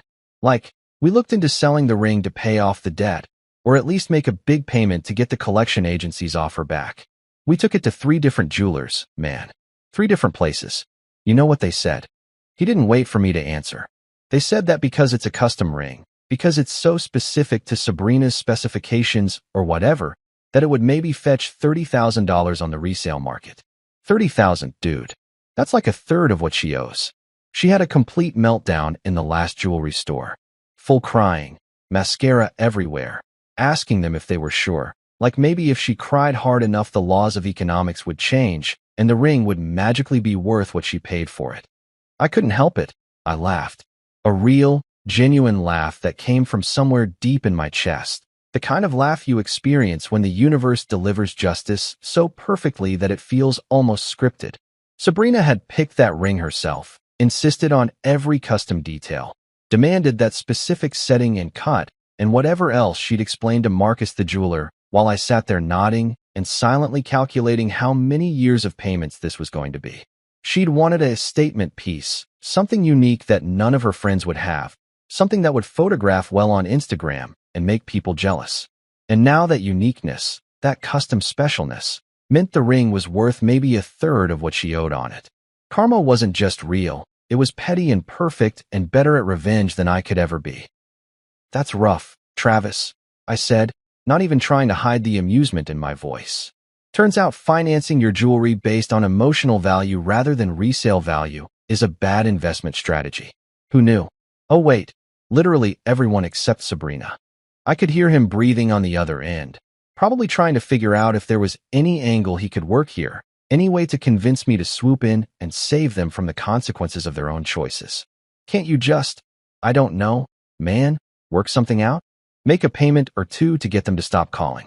She's going crazy, Noah. She's not sleeping. She's snapping at everyone. She keeps screaming at me about how this is all your fault for abandoning your financial commitments or whatever. She threw a plate at the wall last night. An actual plate. It shattered everywhere, and her mom had to come over and calm her down.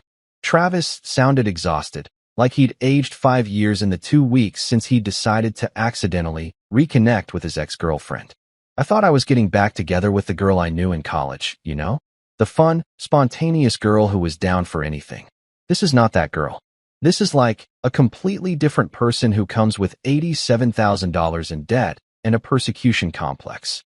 "Yeah, well, welcome to the reality I lived in for 3 years," I said, feeling zero sympathy for his situation. "That fun, spontaneous girl? That was an act, Travis. That was Sabrina's highlight reel, her best behavior, the version she performs when she's trying to lock someone down. The plate throwing, blame everyone else, financially irresponsible disaster you're dealing with now? That's the real Sabrina. That's the woman who opens $87,000 credit lines for rings she can't afford, who thinks consequences are optional, and who will absolutely make every single problem in her life someone else's fault. Congratulations on your reunion. I hope you two are very happy together, preferably far away from me and my bank account." Travis made a sound that might have been a laugh or might have been a sob, hard to tell over the phone.